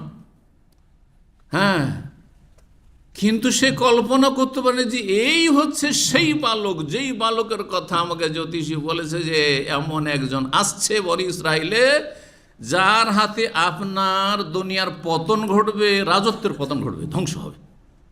আর এই জন্য হাজার হাজার বনি ইসরায়েলের শিশুকে জবাই করেছে, ছেলে সন্তানকে জবাই করেছে, হাজারো শিশুকে জবাই করতে পেরেছে বনি ইসরায়েল, কিন্তু মূসাকে পারল না। যখন পারত তখন মগজে কথা আসেনি, মেরে দেওয়া। আল্লাহর কাজ এটা মানুষের কাজ নয়। এখানে মানুষের কোনো ক্ষমতা চলে না। মূসা আলাইহিস ক্ষমতা ছিল না যে সেখানে তিনি প্রতিরক্ষার ব্যবস্থা করেন, কিন্তু আল্লাহ ওর দেমাগে দেয়নি যে মারো এখানে। তার যে যারা উপদেষ্টা ছিল, পরামর্শদাতা, মন্ত্রী, মিনিস্টার, তারাও এই কথা বলেনি যে একে মারেনি, এটাই মনে হয় ওই সেই, এই কথা বলা, ওদেরও দেমাগে এই কথা আসেনি। কিন্তু যখন মূসাকে মারবো বলে সে একেবারে বদ্ধপরিকর, ধরবো মারবো, তখন আল্লাহ বললেন যে মূসা এখন রাতারাতি বেরিয়ে যাও, নাহলে আজকে অবস্থা খারাপ। রাতারাতি বেরিয়ে যাও, একেবারে সকাল হওয়ার আগেই মেসর থেকে বেরিয়ে যাও, সামনে সামনে আবার সাগর, লোহিত সাগর, পেছনে হাজার হাজার সেনাবাহিনী চলে আসছে ফেরাউন। যখন মারার জন্য যাচ্ছে তখন সেখানে গিয়ে ফেরাউনের কবরস্থান হয়ে যাচ্ছে। দেখলেন, যখন মারার জন্য যাচ্ছে তখন ফেরাউনের সেনাবাহিনীর কবরস্থান হয়ে যাচ্ছে এই লোহিত সাগর। আর সহিহ সালামতে মুসা আলাইহিস সালাম তার বংশধর বনী ইসরাইলদেরকে নিয়ে চলে যাচ্ছিলেন, মুমিনদেরকে নিয়ে। দেখেন আল্লাহ রাব্বুল আলামিনের কারখানায় কীভাবে আল্লাহ কাজ করেন, যেন সব কিছু আল্লাহর হাতেই। সবসময় আল্লাহর শরণাপন্ন হবেন, আল্লাহর কাছে আশ্রয় চাইবেন। আল্লাহ যদি হেফাজত করে দুনিয়ার শক্তি চেয়েও পারবে না, যখন চাইবে তখন পারবে না। আর যখন তার হাতের নাগালে ছিল তখন সে চিন্তাই করেনি এই কাজটা করে ফেলি এখন। আল্লাহু আকবার। তো ওহদের দিনটা এইরকম ছিল। তো ওহদের দিন সম্পর্কে জিজ্ঞেস করেন আয়েশা রাদিয়াল্লাহু তাআলা আনহা। তখন তিনি বললেন, না, তার চাইতে কঠিন দিন আমার জীবনে এসেছে। সেটা হচ্ছে, বলছেন যে লাকাদ লাকিতু মিন কওমিকা মা লাকিতু, তোমার সম্প্রদায় থেকে আমি যে মানসিক শারীরিক কষ্ট আমি পেয়েছি তা তো পেয়েছি। তোমার কম বলতে কুরাইশ, কারণ আয়েশা রাদিয়াল্লাহু তাআলা কুরাইশ বংশের এবং নবী সাল্লাল্লাহু আলাইহি ওয়াসাল্লাম কুরাইশ বংশের। তো উদ্দেশ্য হচ্ছে তোমার জাতি মানে তারাই যেহেতু প্রধান নেতৃত্বে ছিল, আরব দেশের নেতৃত্বে, আর বিশেষ করে গোত্রীয় নেতৃত্বে আর ধর্মীয় নেতৃত্বে কুরাইশরাই ছিল প্রধান। মক্কার নেতৃত্ব, ধর্মীয় নেতৃত্ব, কাবার নেতৃত্ব, আর আরব দেশে যত বংশধর সবগুলি বংশের মধ্যে শ্রেষ্ঠত্ব একমাত্র কুরাইশের জন্য। এই জাতি প্রধান শত্রু ছিল। এরা যদি ঠান্ডা হয়ে যেত, শত্রুতা না করত, তাহলে বাইরের লোক কোনো চান্স পেত না রাসূলুল্লাহ সাল্লাল্লাহু আলাইহি ওয়াসাল্লামের শত্রুতা করার। আর শত্রুতা করলেও খুব দ্রুত ঠান্ডা হয়ে যেত। এই 13 বছর, আর তারপরে হিজরত করতে বাধ্য হও, আর তারপরে আরও 8 বছর, 13 8 কত মক্কা বিজয় হইতে, 21 বছর লাগতো না। তো প্রধান শত্রুতা করেছে নিজের জাতি যখন শত্রুতা করে তাতে বেশি কষ্ট হয়, মানসিক শারীরিক এবং বেশি ক্ষতি হয় মানুষের। তো যা কষ্ট পেয়েছি তা তো পেয়েছি, কিন্তু সবচেয়ে কষ্ট পেয়েছি আমি তায়েফের দিনে। ওহদের চাইতে বেশি কষ্ট পেয়েছি এবং বিপদের সম্মুখীন হয়েছে কোন দিনে? তায়েফের সফরের দিনে। বলছেন ওয়াকানা আসাদ্দু মা লাকিতু মিনহুম ইয়াউমাল আকাবাতে, আর সবচাইতে বেশি কঠিন কষ্টের বিপদের সম্মুখীন হয়েছি আকাবার দিনে। সেই ঘাটিতে, যখন তায়েফের পাহাড়ের ঘাটিতে আমি অবস্থান করছিলাম। এখানে উদ্দেশ্য ওইটা, আকাবা মানে ওই মেনার আকাবা নয়, এখানে যে আকাবা বলা হয় দুটো পাহাড়ের মাঝখানে, ধরেন সংকীর্ণ হয়ে আসছে নিচু জায়গা, ওই জায়গা ঘাঁটি। জি, এখানে ইজ আরাজতু নাফসি আলা ইবনে আবদে ইয়ালিল। আপনারা জানেন যে তায়েফ শহরটি পাহাড়ের ওপর অবস্থিত। জি, দূর থেকে যদি দেখেন ভালোভাবে তাহলে দেখবেন যে তায়েফ হচ্ছে একটা পাহাড়ের উপর। দিনে বোঝা যায় না, কিন্তু আমি জীবনের প্রথম যে তায়েফের সফরটা করেছিলাম ছাত্র জীবনে, রাত্রে সফর করেছিলাম। তো মক্কার এক সঙ্গী ছিল আমার, জাযাহুল্লাহ খায়র, পুরাতন মানুষ, মক্কাতে অনেক দিন ধরে বাপ মা ওটা আত্মীয় স্বজন সব তারা ওই চিটাগাং কক্সবাজারে ছিল। তো আমার ক্লাসমেট, তো সে বলছে যে দেখছেন ভাই, এই যে দেখছেন না তায়েফ শহর ঢোকার এখনও ধরেন 20-30 কিলোমিটার বাকি, আর রাত্রে তো লাইটিং হয়ে আছে, চমকিছে। এইভাবে দেখতে তায়েফ শহরকে দেখছি উঁচা পাহাড়ের ওপর, জি, লাইটগুলো জ্বলছে। আজকে থেকে প্রায় 32-33 বছর আগে। আর তারপরে দিনে বিভিন্ন সময় গেছে, দিনে অতটা বোঝা যায় না। তো যাই হোক, কিন্তু দিনে দেখা যায় অনেক কিছু, দিনে দেখা যায় আবার রাত্রে দেখা যায় না। শুধু লাইটের কথাটি বললাম, সেটা দেখে বোঝা যায় যে হ্যাঁ উঁচাতে লাইটগুলো। জি, এতে বোঝা যায় যে তায়েফ শহরটা গোটাটাই হচ্ছে পাহাড়ের ওপর, পাহাড় আর পাহাড়। তো বলছেন যে যখন আমি নিজেকে পেশ করেছিলাম ইবনে আবদে ইয়ালিল ইবনে আবদে কোলালের সামনে। ইবনে আবদে ইয়ালিল ছিল তায়েফের অধিপতি, তায়েফের প্রধান। হ্যাঁ, তায়েফের যে বংশ, প্রভাবশালী বংশ, তাদের প্রধান। তার সামনে গিয়ে নিজেকে পেশ করলাম যে আমি ইসলামের দাওয়াত নিয়ে এসেছি। লা ইলাহা ইল্লাল্লাহ পড়ুন, দুনিয়া আখেরাত ভালো হয়ে যাবে। হ্যাঁ, সারা পৃথিবী আপনাদের অনুগত হয়ে যাবে, বশত্বে চলে আসবে।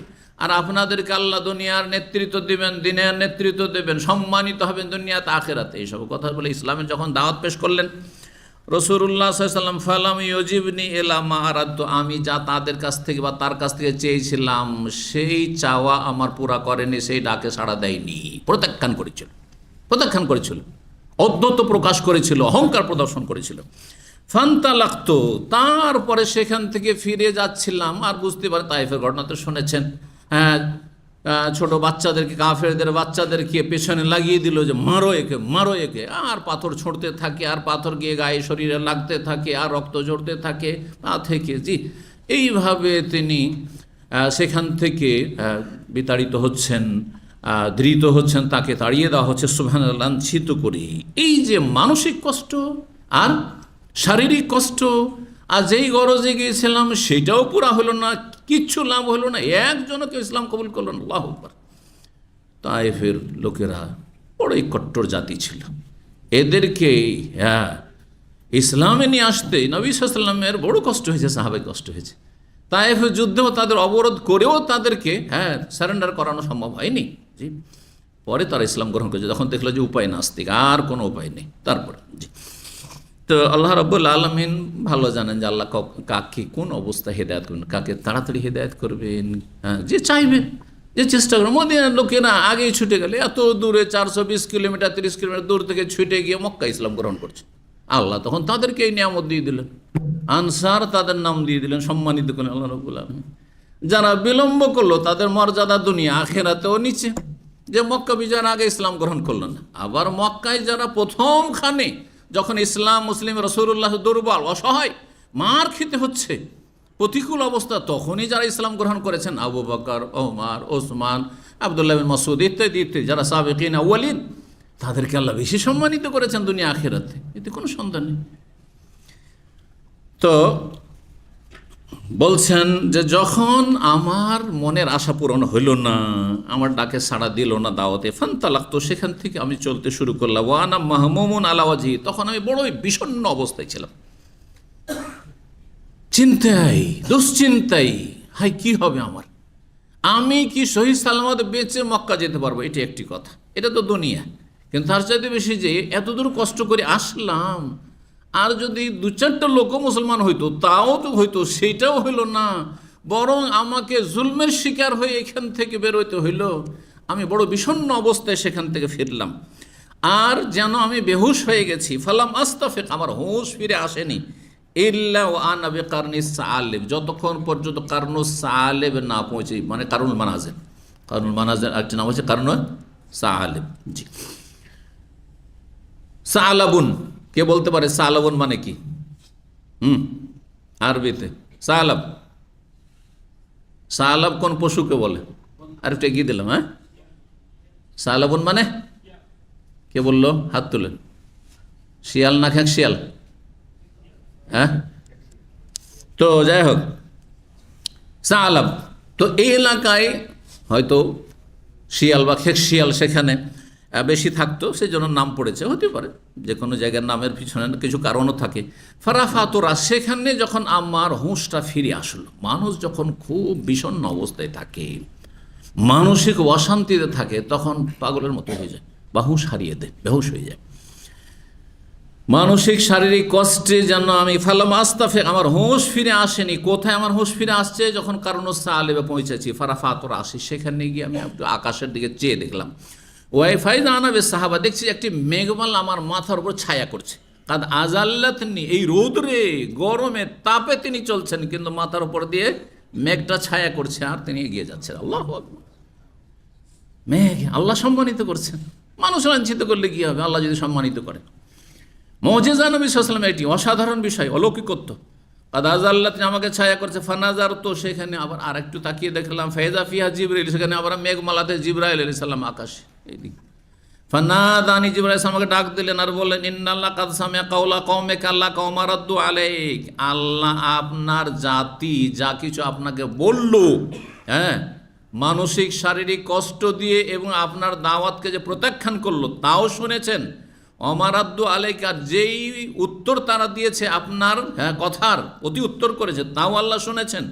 ওয়াকাদ বাস আল্লাহ ইলাইকা মালাকাল জিবাল, আর পাহাড়ের দায়িত্বশীল ফেরেশতাকে আমার সাথে পাঠিয়েছেন, আমার সাথে এই যে আছে এই পাহাড়ের ফেরেশতা এসেছে, জি আল্লাহর পক্ষ থেকে।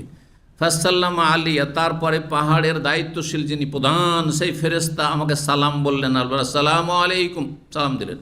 সুম্মা কালা, তারপর ইয়া মোহাম্মদ, হে মোহাম্মদ সাল্লাল্লাহু আলাইহি ওয়াসাল্লাম, কালা যালিকা ফীমা শিতা ইন শিতা, যালিকা ফীমা শিত, এতটুকু। তারপরে ইন শিতান উদবিকা আলাইহিমুল আখশাবাইন, বলছেন ওই ফেরেশতা, পাহাড়ের দায়িত্বশীল ফেরেশতা, যালিকা ফীমা শিতা, এই যে আমরা এসেছি আপনাকে পুরো স্বাধীনতা দেওয়ার জন্য, আপনি যা চান তাই করার জন্য এসেছি।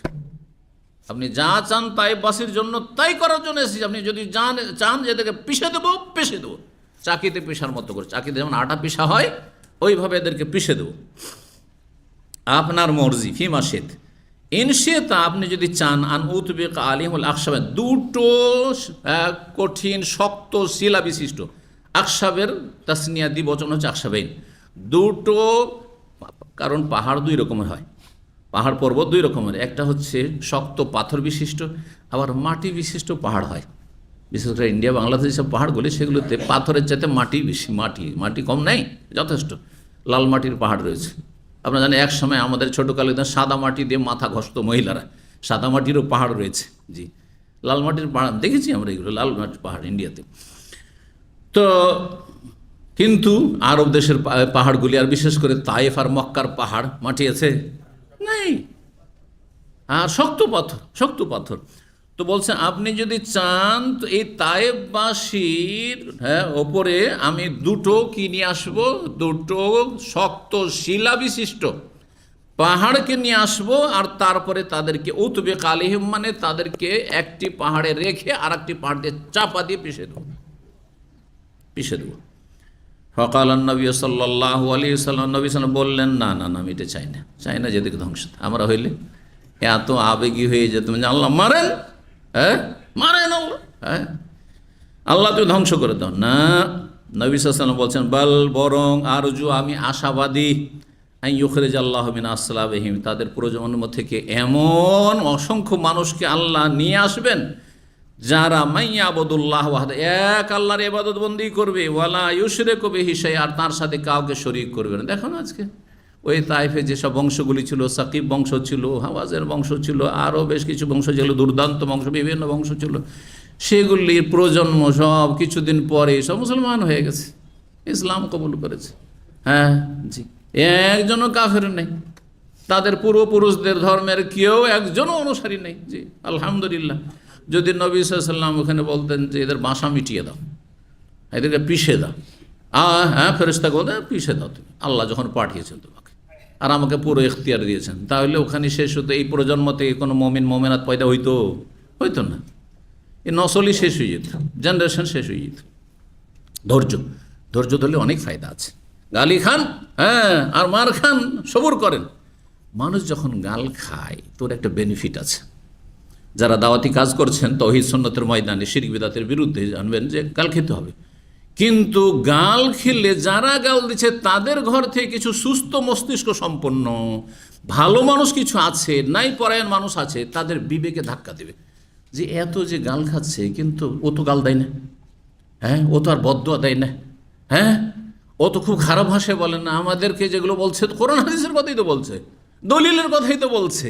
এইভাবে তখন কি হবে, ওদের ঘরে ইসলাম ঢুকে যাবে, ওদের ঘরে তৌহিদ সুন্নাত ঢুকে যাবে, ওরাই শিরক বিদআত ছেড়ে আর গোঁড়ামি ছেড়ে আবার চলে আসবে। এটা বাস্তব সত্য।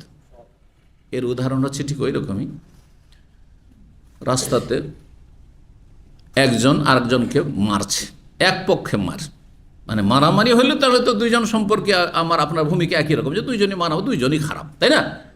কিন্তু একজন শুধু মার খাচ্ছে, ওই একটা বাড়ি দিচ্ছেন না, আর আরেকজন ওকে মেরেই যাচ্ছে, আর আশেপাশের লোকেরা সব তামাশা দেখছে, হয়তো পারছে না। বিশেষ করে শহরে এমনটা হয়, গ্রামে গঞ্জে তো ধরে, কিন্তু শহরে কেউ কারো দরদি না। বুঝেছেন এই জিনিসটা? এটা সব উপলব্ধি করতে হবে, কারণ অনেকে আজকাল শহরমুখী, বরং অধিকাংশ লোকই শহরমুখী। তো শহরের লোক কিন্তু আপনার পাশে বাস করে, তবু আপনাকে চেনেও, আর চেনেও তো আপনার দুর্দিনে কষ্টে কোনো সময় কাছে আসবে না, কিন্তু গ্রামের লোক আসবে। তো যাই হোক, যখন এইরকম দৃশ্যগুলো কিন্তু আমরা দেখি অনেক সময়, এইখানে সিম্প্যাথি কাজ করে, মানে দয়া মায়া কাজ করে। কার পক্ষে? যে মারে তার পক্ষে না, যে মার খায় তার পক্ষে? তাহলে মার খেয়ে সে যদি প্রতিক্রিয়া দেখে তার সেও মারতে লাগতো।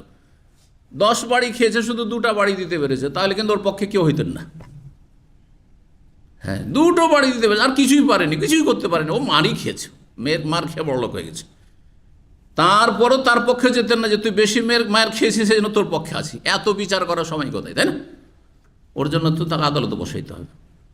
কিন্তু মার খেয়ে শুধু দেখছেন যে মার খেতে গেলে বেচারা ধৈর্য ধরে কিছুই বলছেন, হাত বাড়াচ্ছেন না, তাহলে সবাই কিন্তু ওর পার্টি হয়ে যাবে, সবাই ওর পার্টি হয়ে যাবে। জি, দাওয়াতি ময়দানে ওইরকম আপনাকে হইতে হবে।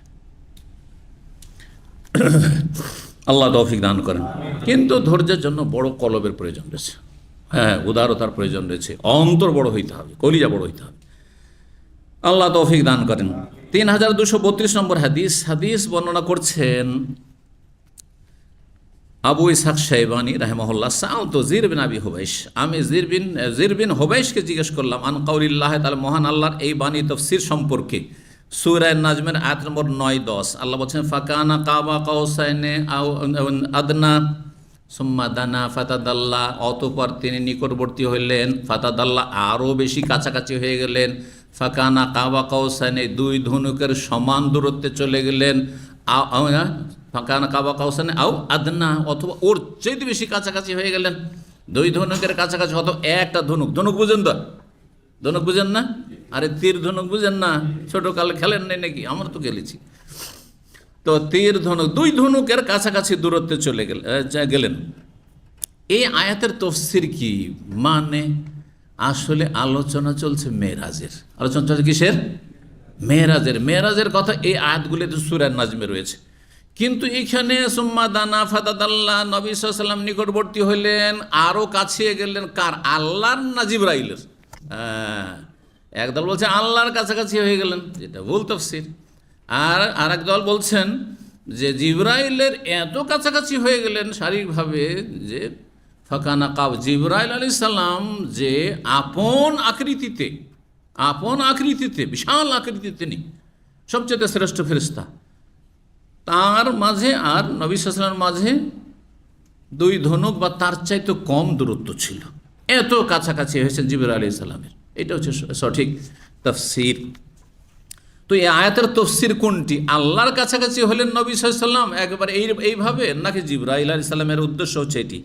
কালা হাদাসানি ইবনে মাসউদ, আব্দুল্লাহ ইবনে মাসউদ রাদিয়াল্লাহু তাআলা আমাকে বর্ণনা করছে আন্নাহু রাআ জিবরিল, যে নবী সাল্লাল্লাহু আলাইহি ওয়াসাল্লাম জিবরাইল আলাইহিস সালামকে দেখেছেন, লাহু সিত্তুমিয়াতে জানাহ। এখানে ইবনে মাসউদ দেখেননি জিবরাইলকে, ইবনে মাসউদ দেখতে পারেন না কখনো জিবরাইলকে নবী ছাড়া অন্য কেউ দেখতে পারেন না, তাও আপন আকৃতিতে। আবার দেখেন আন্নাহু মানে আন্নান নবী সাল্লাল্লাহু আলাইহি ওয়াসাল্লাম জিবরাইল আলাইহিস সালামকে দেখেছেন, আল্লাহকে নয়।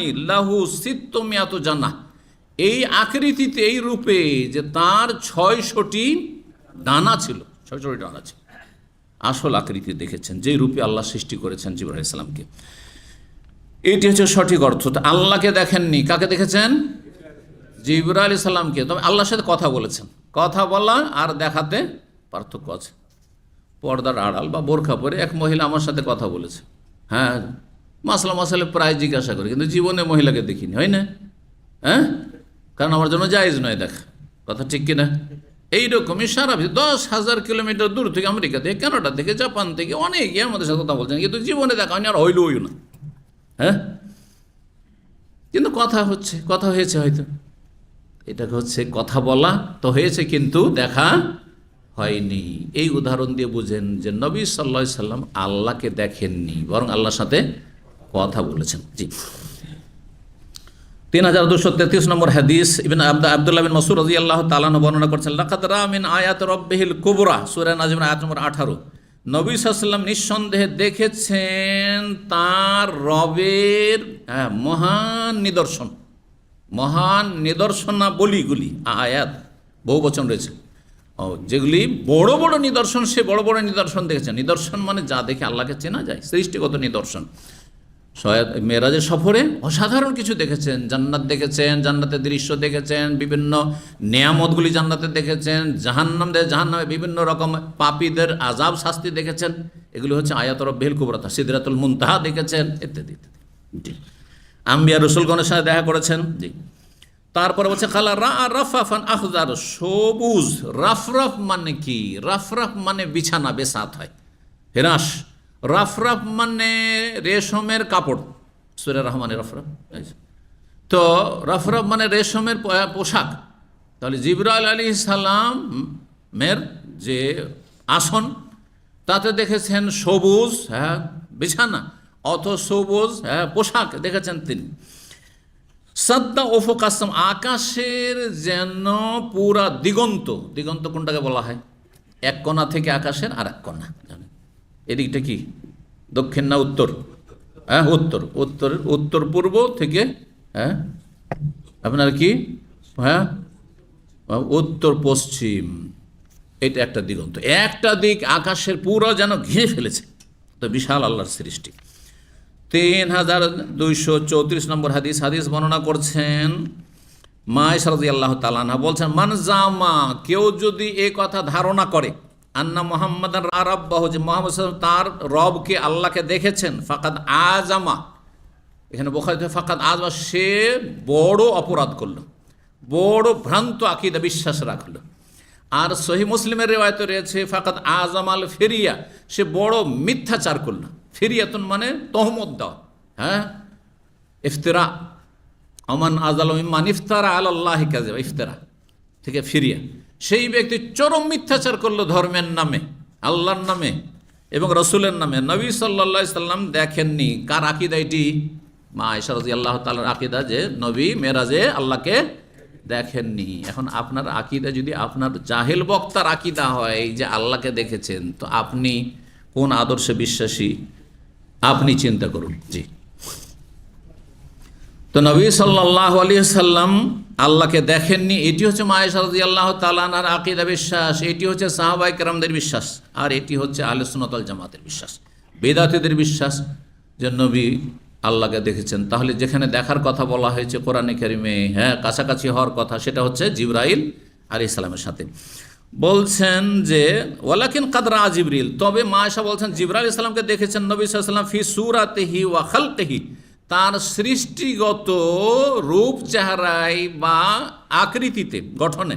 সাদ্দান মা বাইনাল উফুক, পুরো দিগন্ত যেন তিনি ঘিরে ফেলেছেন। জি, 3235 নম্বর হাদিস বর্ণনা করছেন মাসরুক তাবি, বলছেন কুলতু লি আয়েশা, মা আয়েশা রাদিয়াল্লাহু তাআলা আনহাকে বললাম। মাসরুক ভাবছিলেন যে আয়াতগুলি তো নবী সাল্লাল্লাহু আলাইহি ওয়াসাল্লাম দেখেছেন, কাছাকাছি হয়ে গেছেন, তো ভাবছেন যে আল্লাহকে দেখেছেন। তো এই আয়াতের তফসির সংশয় ছিল যে এটা কি আল্লাহ সম্পর্কে নয়, মাসরুক তাবির এই সংশয়। তখন তিনি জিজ্ঞাসা করছেন মা আয়েশাকে, পর্দার আড়াল থেকে তারা জিজ্ঞেস করতেন যারা নন মাহরাম, ফাআইনা কওলুহু, তাহলে মহান আল্লাহর এই বাণীর ব্যাখ্যা কোথায় যাবে? সুম্মা দানা ফাতাদাল্লা ফাকানা কাবা কাউসানে আও আদনা, সূরা নাজম আয়াত নম্বর 8-9। অতঃপর নবী সাল্লাল্লাহু আলাইহি ওয়াসাল্লাম নিকটবর্তী হলেন, আরও নিকটবর্তী হলেন। ফাকানা কাবা কাউসাইন, কাবা মানে মিকদার, পরিমাণ, আর কৌস মানে ধনুক, দুই ধনুক সমান দূরত্বে চলে গেলেন, অথবা আও আদনা, ওর চাইতে বেশি কাছে, এক ধনুক কাছাকাছি, একেবারে কাছাকাছি চলে আসলেন। কাল, আর তখন মা আয়েশা বললেন যে না, এটা আল্লাহ সম্পর্কে বলা হয়নি। যাকা জিবরিল, হচ্ছে জিবরাইল আলাইহিস সালাম। কানা ইয়াতি ফি সূরাতির রাজুল, সাধারণত ওহী নিয়ে জিবরাইল আলাইহিস সালাম আসতেন মানুষের রূপ ধারণ করে। ওয়াইন্নামা আতা হাযিহিল মাররা ফি সূরাতি, এইবার নবী সাল্লাল্লাহু আলাইহি সাল্লামের সামনে তিনি আগমন করেছেন তার আপন সুরতে, আপন রূপ চেহারায়, আকৃতিতে। আল্লাতি হিয়া সূরাত, যেটি তার আসল সুরত, আসল আকৃতি, আসল রূপ। ফাসাদ্দাল উফুক, এবং পুরো দিগন্তকে তিনি যেন ঘিরে ফেলেছেন। আর তারপরে হাদিস হচ্ছে 3236 নম্বর হাদিস, বলছেন নবী সাল্লাল্লাহু আলাইহি ওয়াসাল্লাম রাআইতুল লাইলাতা রাজুলাইনি, আজকে রাতে আমি দুইজন ব্যক্তিকে দেখলাম। আতায়ানি, আমার কাছে আসলো। দুইজন ব্যক্তি মানে মানুষের রূপ ধারণ করে ফেরেশতা। ফাকাল, দুইজন এসে বললেন আল্লাযী ইউকিদুন নার মালিকুন খাজিনুন নার, যেই ফেরেশতা আগুন, জাহান্নামের আগুনকে প্রজ্বলিত করছে, জ্বালাচ্ছে, তিনি হচ্ছেন মালিক, তার নাম হচ্ছে মালিক, এবং খাজিনুন নার, তিনি জাহান্নামের প্রধান রক্ষী। ওয়ানা জিবরাইল, আর আমি জিবরিল। তাহলে মানুষের রূপ ধারণ করে যে দুইজন এসেছেন, দুইজন কে? একজন মালিক জাহান্নামের ফেরেশতা, আর একজন জিবরাইল আলাইহিস সালাম। ওয়াহাদা মিকাইল, আর এই যে মিকাইল আছেন আমার সাথে। আমি জিবরাইল, মিকাইল, আর যিনি জাহান্নামের রক্ষী তিনি হচ্ছেন খাজিনুন নার। জি, 3237 নম্বর হাদিস, আবু হুরায়রা রাদিয়াল্লাহু তাআলা আনহু থেকে বর্ণিত, তিনি বলছেন রাসূলুল্লাহ সাল্লাল্লাহু আলাইহি ওয়াসাল্লাম বলে, ইজা দা'আর রাজুলু ইমরাতাহু ইলা ফিরাশি, কোন পুরুষ ব্যক্তি যদি নিজের স্ত্রীকে নিজের বিছানায় ডাকে, তাহলে বোঝা গেল স্বামী স্ত্রী একই বিছানায় শোয়া জরুরি নয়। ডাকছেন বিছানায় মানে কি? তার মানে বিছানায় একসাথে শোয়া জরুরি নয়, তবে একসাথে স্বামী স্ত্রী ঘুমানো এটা ভালো। সেটা যদি স্বামী স্ত্রী উভয় ভালো মনে করেন যে এটাই ভালো আমাদের জন্য, তো ভালো। আর যদি মানে এটা তো আরও ডিস্টার্ব হচ্ছে, অনেক সময় ডিস্টার্ব হয়। অনেক মহিলার ভুক্তভোগী, স্বামী এমন নাক ডাকা ডাকে, ভয়ঙ্কর নাক ডাকে, ওই রুমেই থাকতে পারে না। জি, একজন মহিলা অভিযোগ করেছে যে আমি করবোটা কি, ওই রুমেও ঘুম আসে না আমার, ওই জন্য আমি দূরে ঘুম। এটা কি আমার জায়েজ হবে? তাহলে জায়েজ হবে, কিন্তু কথা হচ্ছে যে ডাক দিলে যেতে হবে। যদি বলে আসো তো যেতে হবে, না গেলে ফেরেশতা বদদুয়া দেবে, ফেরেশতাতে বদদুয়া পাবেন আপনি। জি, আল্লাহ অসন্তুষ্ট হবেন। যদি শারীরিকভাবে সক্ষম হয়, এটা মনে রাখেন, স্ত্রীকে ডাকছেন আর শারীরিক সক্ষম না, মাসিক অবস্থায় আছে অথবা খুব অসুস্থ আছে, বলছেন না আমার দরকার, চলবে?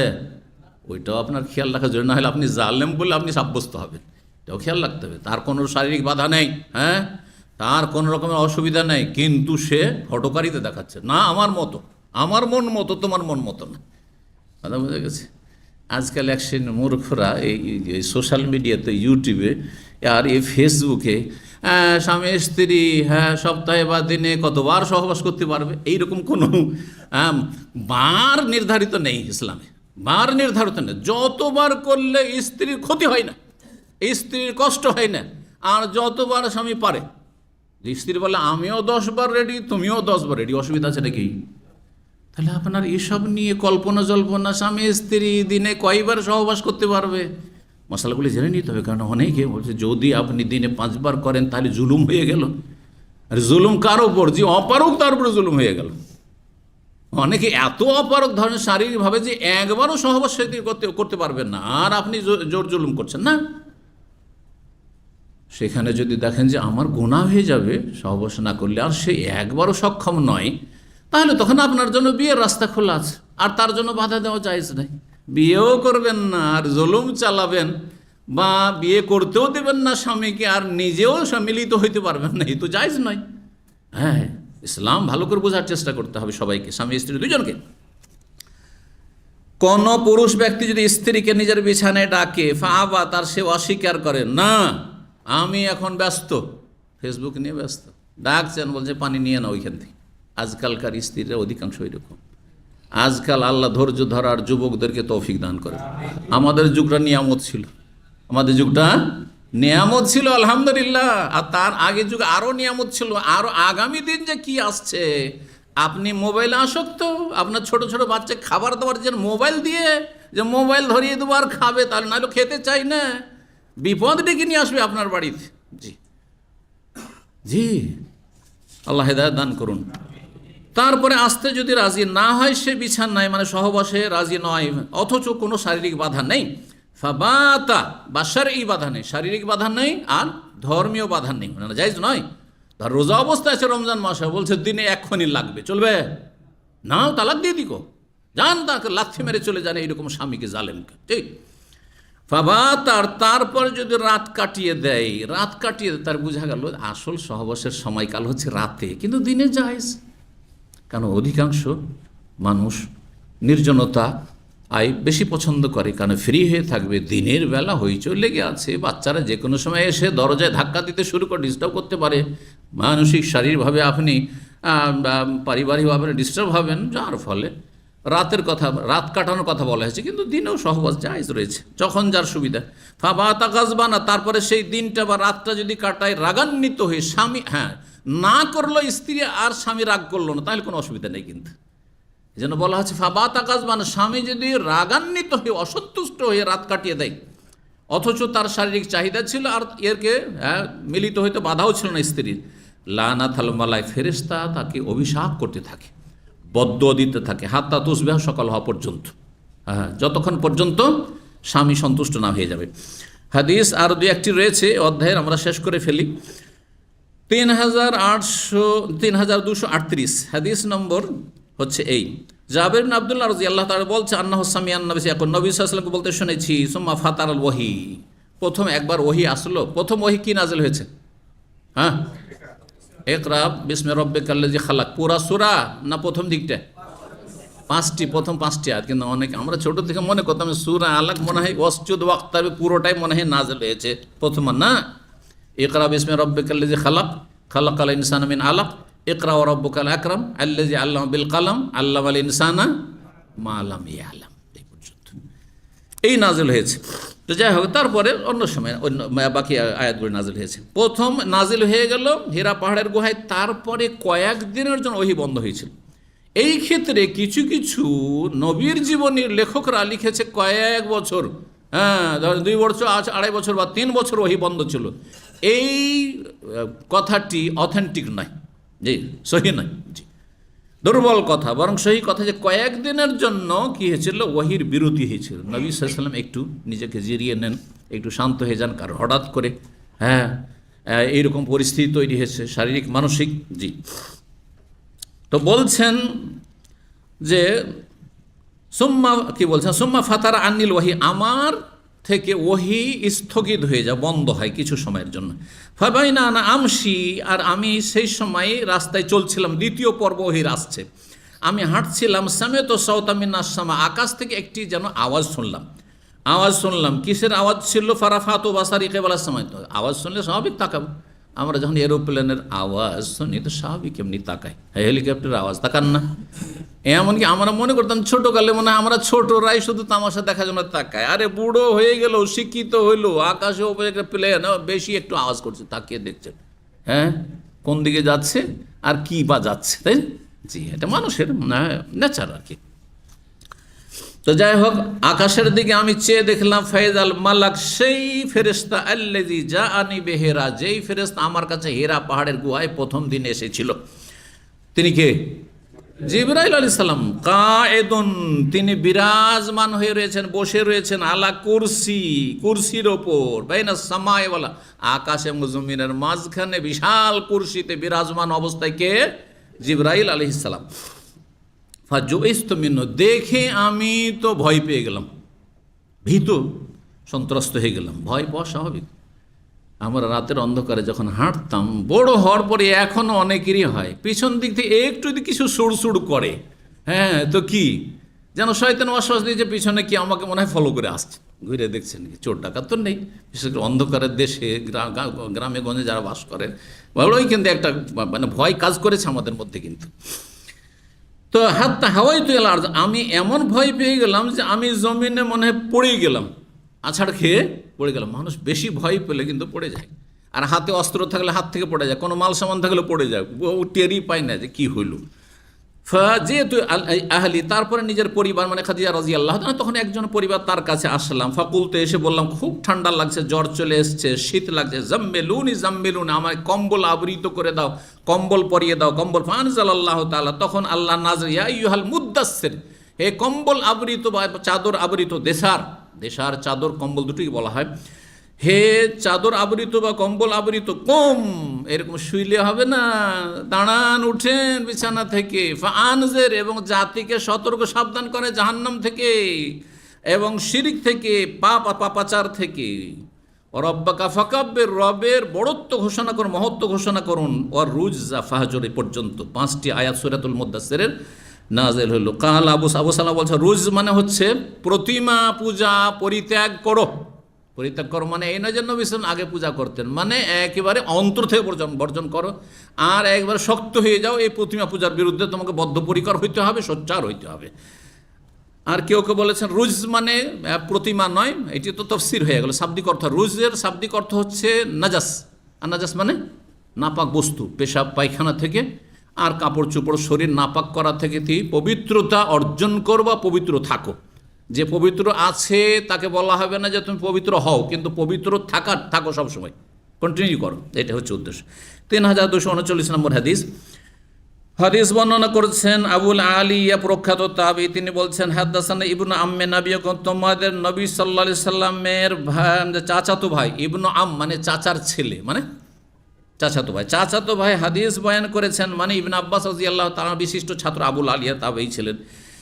আর বড় তাবেঈ ছিলেন বিশিষ্ট। নবী সাল্লাল্লাহু আলাইহি ওয়াসাল্লাম থেকে বর্ণনা করেন ইবনে আব্বাস, রাআইতু লাইলাতা উসরিয়া বি, সেই রাতে আমি দেখলাম যেই রাতে আমাকে ইসরা মানে নৈশ ভ্রমণে নিয়ে যাওয়া হয়েছিল। ইসরা মানে নৈশ ভ্রমণ। কি বললাম? নৈশ ভ্রমণ মানে কি?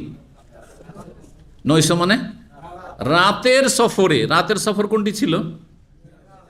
দুটি ছিল। একটি ছিল জমিনি সফর আর একটি ছিল আকাশের সফর। জমিনি সফর কোনখান থেকে কোনখানে? মক্কা থেকে প্যালেস্টাইন বাইতুল মুকাদ্দাস পর্যন্ত, এটার নাম ইসরা, কারণ এটা জমিনে সফর। আর মেরাজ সেখান থেকে ওপরে যাওয়াটার নাম হচ্ছে মেরাজ। মেরাজ, হ্যাঁ, আরাজ মানে চড়া, ওপরে চড়া, তো ওইটা হচ্ছে মেরাজ। কিন্তু আমাদের দেশের মানুষরা এসরা বুঝে না, এসরা মেরাজের পার্থক্য বুঝে না, সবটাই মেরাজ। জমিনে যাচ্ছেন মক্কা থেকে, হ্যাঁ, ফেরেশতারা নিয়ে যাচ্ছেন ফিলিস্তিন পর্যন্ত, এটা মেরাজ নয়, ওপরে উঠেননি তিনি। এটার নাম কি? ইসরা, রাতের ভ্রমণ, রাতারাতি ভ্রমণ হইল। তারপর ওপর দিকে যখন উঠলেন সেটার নাম হচ্ছে মেরাজ। ইসরার কথা কোরআন স্পষ্ট ভাষায় রয়েছে, কিন্তু মেরাজ ওপরে আকাশে চড়ার কথা সহিহ হাদিস দ্বারা প্রমাণিত আর সূরা নাজমের আয়াতগুলি দ্বারা প্রমাণিত, কিন্তু স্পষ্ট ভাষায় মেরাজ শব্দটি আসেনি। এসছে কোরআনে স্পষ্ট শব্দ মেরাজ আসেন। এই জন্য কিছু ইখতিলাফ হয়ে গেছে, নবী সাল্লাল্লাহু আলাইহি ওয়াসাল্লাম মেরাজটা রুহানি ছিল না সশরীরে ছিল। একদল পথভ্রষ্ট হয়েছে, না নবী সাল্লাল্লাহু আলাইহি ওয়াসাল্লাম রুহানি মেরাজ ছিল, দেহ যায়নি সাত আকাশের ওপর। জি, ভালো ভালো তাফসীরকার বা নবীর জীবনী রচয়িতা পথভ্রষ্ট হয়েছে। বাঙালি বড় প্রসিদ্ধ একজন লেখক আছেন নবী জীবনে, তিনি পথভ্রষ্ট এই ক্ষেত্রে বলছেন নবীর মেরাজ হচ্ছে রুহানি মেরাজ, মানে আত্মা গিয়েছে কিন্তু দেহ যায়নি। অথচ আল্লাহ সুবহানাল্লাযী আসরা বিআবদিহি ফাআওহা ইলা আবদিহি মা আওহা, সূরা ইসরাতে নৈশ ভ্রমণে আবদ, আর যখন আকাশের পথের কথা সুম্মা আওহা, আল্লাহ ওহী করলেন তার বান্দার ওপর। এই ওহীটা হচ্ছে সেই মেরাজের সফরের ওহী। জি, আর বান্দা শুধু আত্মাকে বলা হয় না, আত্মা এবং দেহে দুটোর সমষ্টির নাম হচ্ছে কি? বান্দা। আমি আল্লাহর বান্দা, মানে আমার আত্মাটা শুধু আল্লাহর বান্দা না, আমার দেহটা আল্লাহর বান্দা না? দুটোই। দুটো। মানুষ নাম হচ্ছে দুটো জিনিসের সমষ্টির নাম, দুটোর সমষ্টির নাম। তো হাদিস শেষ হচ্ছে, বলছেন যে সেই রাতে নৈশ ভ্রমণে মানে মেরাজের রাতে আমি দেখলাম মূসা আলাইহিস সালামকে কি রাজুলান আদম তোয়ালান জাদান। মুশকিল শব্দ, তাই না? রাজুলান মানে এমন এক ব্যক্তিত্ব দেখলাম, এমন একজন মানুষকে দেখলাম, আদম যিনি শ্যামবর্ণ, আদম যার রং গমের মতো, লাল গমের মতো, লাল গমের মতো। এই ইউরোপিয়ানদের মতো ফ্যাকাশে নয়, সাদা, কিন্তু কীরকম একটু লাল সাদা, এটা বেশি দেখতে সুন্দর লাগে। দেখেন, আরব বা ইন্ডিয়া পাকিস্তান বা যে কোনো দেশের হোক, যারা সাদা তাদের সাদাটা কিন্তু ফ্যাকাশে সাদা নয়। কীরকম সাদা? তাতে লাল বর্ণ থাকে। যে এটা হচ্ছে আপন আসমার বা আদম, এই রঙের ছিলেন মূসা আলাইহিস সালাম। তোয়ালান, এবং তিনি কি ছিলেন? বড় লম্বা মানুষ ছিলেন, উঁচা মানুষ, বেটে না। জাদান, তার চুলগুলি ছিল কোকরালো বা ঘংরুলো। কোনটা বলেন আপনারা? চুল যখন ঢেউ ঢেউ হয়ে থাকে এটাকে কি বলে? কোকড়া চুল। হ্যাঁ, র করে অনেকে কোকড়া বলে, আর ঘংরুলো বলা হয়। হ্যাঁ, এই ছিল কার চুল, কিন্তু সেটা হালকা ঘংরুলো হলে সুন্দর লাগে, ঢেউ ঢেউ হয়ে থাকলে। একেবারে সোজা থাকলে, লম্বা থাকলে অত ভালো লাগে না। আবার যদি আফ্রিকানদের মতো পাক খেয়ে ঘুরপাক খাচ্ছে কালোদের মতো, ওইটাও কিন্তু ভালো লাগে না। দাড়ি এমনভাবে পেঁচিয়ে যাচ্ছে যে ওইখানে সব বনবন করে ঘুরছে, তাই না? আল্লাহ সৃষ্টি করেছেন সবাইকে, আল্লাহ যেমন করে চেয়েছেন, ইয়াখলুকুল্লাহু মা ইয়াশা, যেভাবে আল্লাহ চেয়েছেন সৃষ্টি করেছেন, কিন্তু ভালো লাগে না সেই দাড়ি। আবার লম্বা দাড়ি বেড়েই চলে যাচ্ছে, একবার নাভিতে চলে আসছে, ওটাও ভালো লাগে না। যদি আল্লাহ যাকে যেটা দিয়েছেন সেটা, এখানে মানুষের কোনো অধিকার নেই কিন্তু, তাই না? কিন্তু চুল যদি সিথি করছেন তখন ঢেউ ঢেউ হয়ে থাকে, এটা বেশি কি লাগে? সুন্দর লাগে। এই মানুষকে দেখতে বেশি সুন্দর লাগে। তো বলছেন এইরকম ছিল, হালকা ঘংরুলো ছিল। কান্নাহুম রিজালে সানুয়া, দেখে আদম আলাইহিস সালামকে মনে হচ্ছে তিনি যেন সানুয়া বংশের একজন সুঠাম মানুষ। সানুয়া বংশ ইয়ামান দেশে বসবাস করতো। এই বংশের লোকেরা দেখতে খুব সুন্দর হইতো আর একটা লম্বা হইতো। তো এইরকম মনে হচ্ছিল দেখে। রায় তো ঈসা আলাইহিস সালামকেও দেখলাম রাজুলান, এমন মানুষ তিনি মারবুয়ান, তিনি মধ্যম সাইজের। তিনি আবার মূসা আলাইহিস সালামের মতো বেশ লম্বা না, মধ্যম সাইজের, মাঝারি সাইজের, একেবারে খাটোও না, বেঁটেও না, বেশ লম্বাও না। মারবুয়াল খালকে, সৃষ্টিগত গঠনে তিনি মধ্যম সাইজের। এলাল হোমরাত ওয়াল বেয়াজ, তার রংটি ছিল লাল সাদা মিশ্রিত। লাল সাদা মিশ্রিত মানে বেশি ফর্সা। তাহলে মুসা আলাইহিস সালাম ছিলেন আদম মানে একটু শ্যামবর্ণ শ্যামলা, কিন্তু আমরা আবার কালোদেরকে শ্যামলা বলি, মানে একবারে কালোর কাছে। আমাদের সমাজে কিন্তু শ্যামলা কথাটি একটু প্রস্তুত, তাই না? কালো আপনাদের অধিকাংশ লোককে শ্যামলা, কিন্তু অনেকেই কালোর কাছাকাছি শ্যামলা। তো শ্যামলা মানে সাদা, কিন্তু খুব বেশি সাদা নয়, আর লাল হয়েছে। আর যেটা হচ্ছে আপনার ঈসা আলাইহিস সালামের রং, সেটা হচ্ছে লাল আর সাদা। জি, লেবানন, ফিলিস্তিন আর সিরিয়া, জর্ডন, এসব দেশের মানুষের রং যেটা দেখছেন আপনি, যে এইরকম রঙের। কারণ সেই এলাকার লোক ছিলেন তিনি। সাবতাররা আসতে, তার মাথার চুল আবার ঘোংরুলো ছিল না, কোকড়ানো ছিল না। কি ছিল? লম্বা ছিল। জি, সোজা, চুলগুলি সোজা ছিল। ওরাই তো মালিকান, আর মালিককে দেখলাম খাজেনান নার, যিনি হচ্ছেন জাহান্নামের অধিপতি ফেরেশতা। ও দাজ্জাল, দাজ্জালকেও আমি দেখলাম। মুসা আলাইহিস সালামকে দেখলেন, ঈসা আলাইহিস সালামকে দেখলেন, আর জাহান্নামের রক্ষীকেও দেখলেন, আর দাজ্জালকেও দেখলেন। তাহলে দাজ্জাল সৃষ্টি হয়ে আছে, দাজ্জাল সৃষ্টি হবে নয়। জি, ফি আয়াতেন, এমন এমন নিদর্শনাবলী আল্লাহ দেখালেন, তার অন্তর্ভুক্ত হলো এগুলো। কয়েকটি তোমাদের বললাম, কিন্তু এইরকম মেলা কিছু দেখলাম। ফি আয়াত, অনেক নিদর্শনাবলী দেখলাম। আরাহুন্নাল্লাহ ইয়াহু, আল্লাহ যা নবী সাল্লাল্লাহু আলাইহি ওয়াসাল্লামকে দেখিয়েছেন। ফালা তাকুন ফি মিরিয়াতিম মিন লিকাই, সুতরাং আল্লাহর সাথে সাক্ষাতে তোমরা কোনো সন্দেহ করিও না, সন্দিহান হইও না। যে আল্লাহ এগুলো দেখিয়েছেন, সে আল্লাহর সাথে সাক্ষাৎ করতে হবে। কালা আনাস আবু বকর আন নবী সাল্লাল্লাহু আলাইহি ওয়াসাল্লাম তাহরুসুল মালায়েকাতুল মাদিনাত মিনাদ দাজ্জাল, ফেরেশতাগণ মদিনার হেফাজতে নিযুক্ত থাকবেন দাজ্জাল। দাজ্জাল যখন পৃথিবীতে আসবে, তখন মক্কা মদিনার হেফাজত করবেন, ফিলিস্তিন বাইতুল মুকাদ্দাস আল্লাহ হেফাজত করবেন। কার মাধ্যমে? ফেরেশতাদের মাধ্যমে। বিশেষ করে মদিনার কথা এখানে রয়েছে। এখানে আজকের আলোচনা শেষ করছি। জাযাকুমুল্লাহ খাইরান ওয়া সাল্লাল্লাহু সাল্লাম নবিয়ানা মুহাম্মদ ওয়া আলা আলিহি ওয়া সাহবিহি আজমাইন।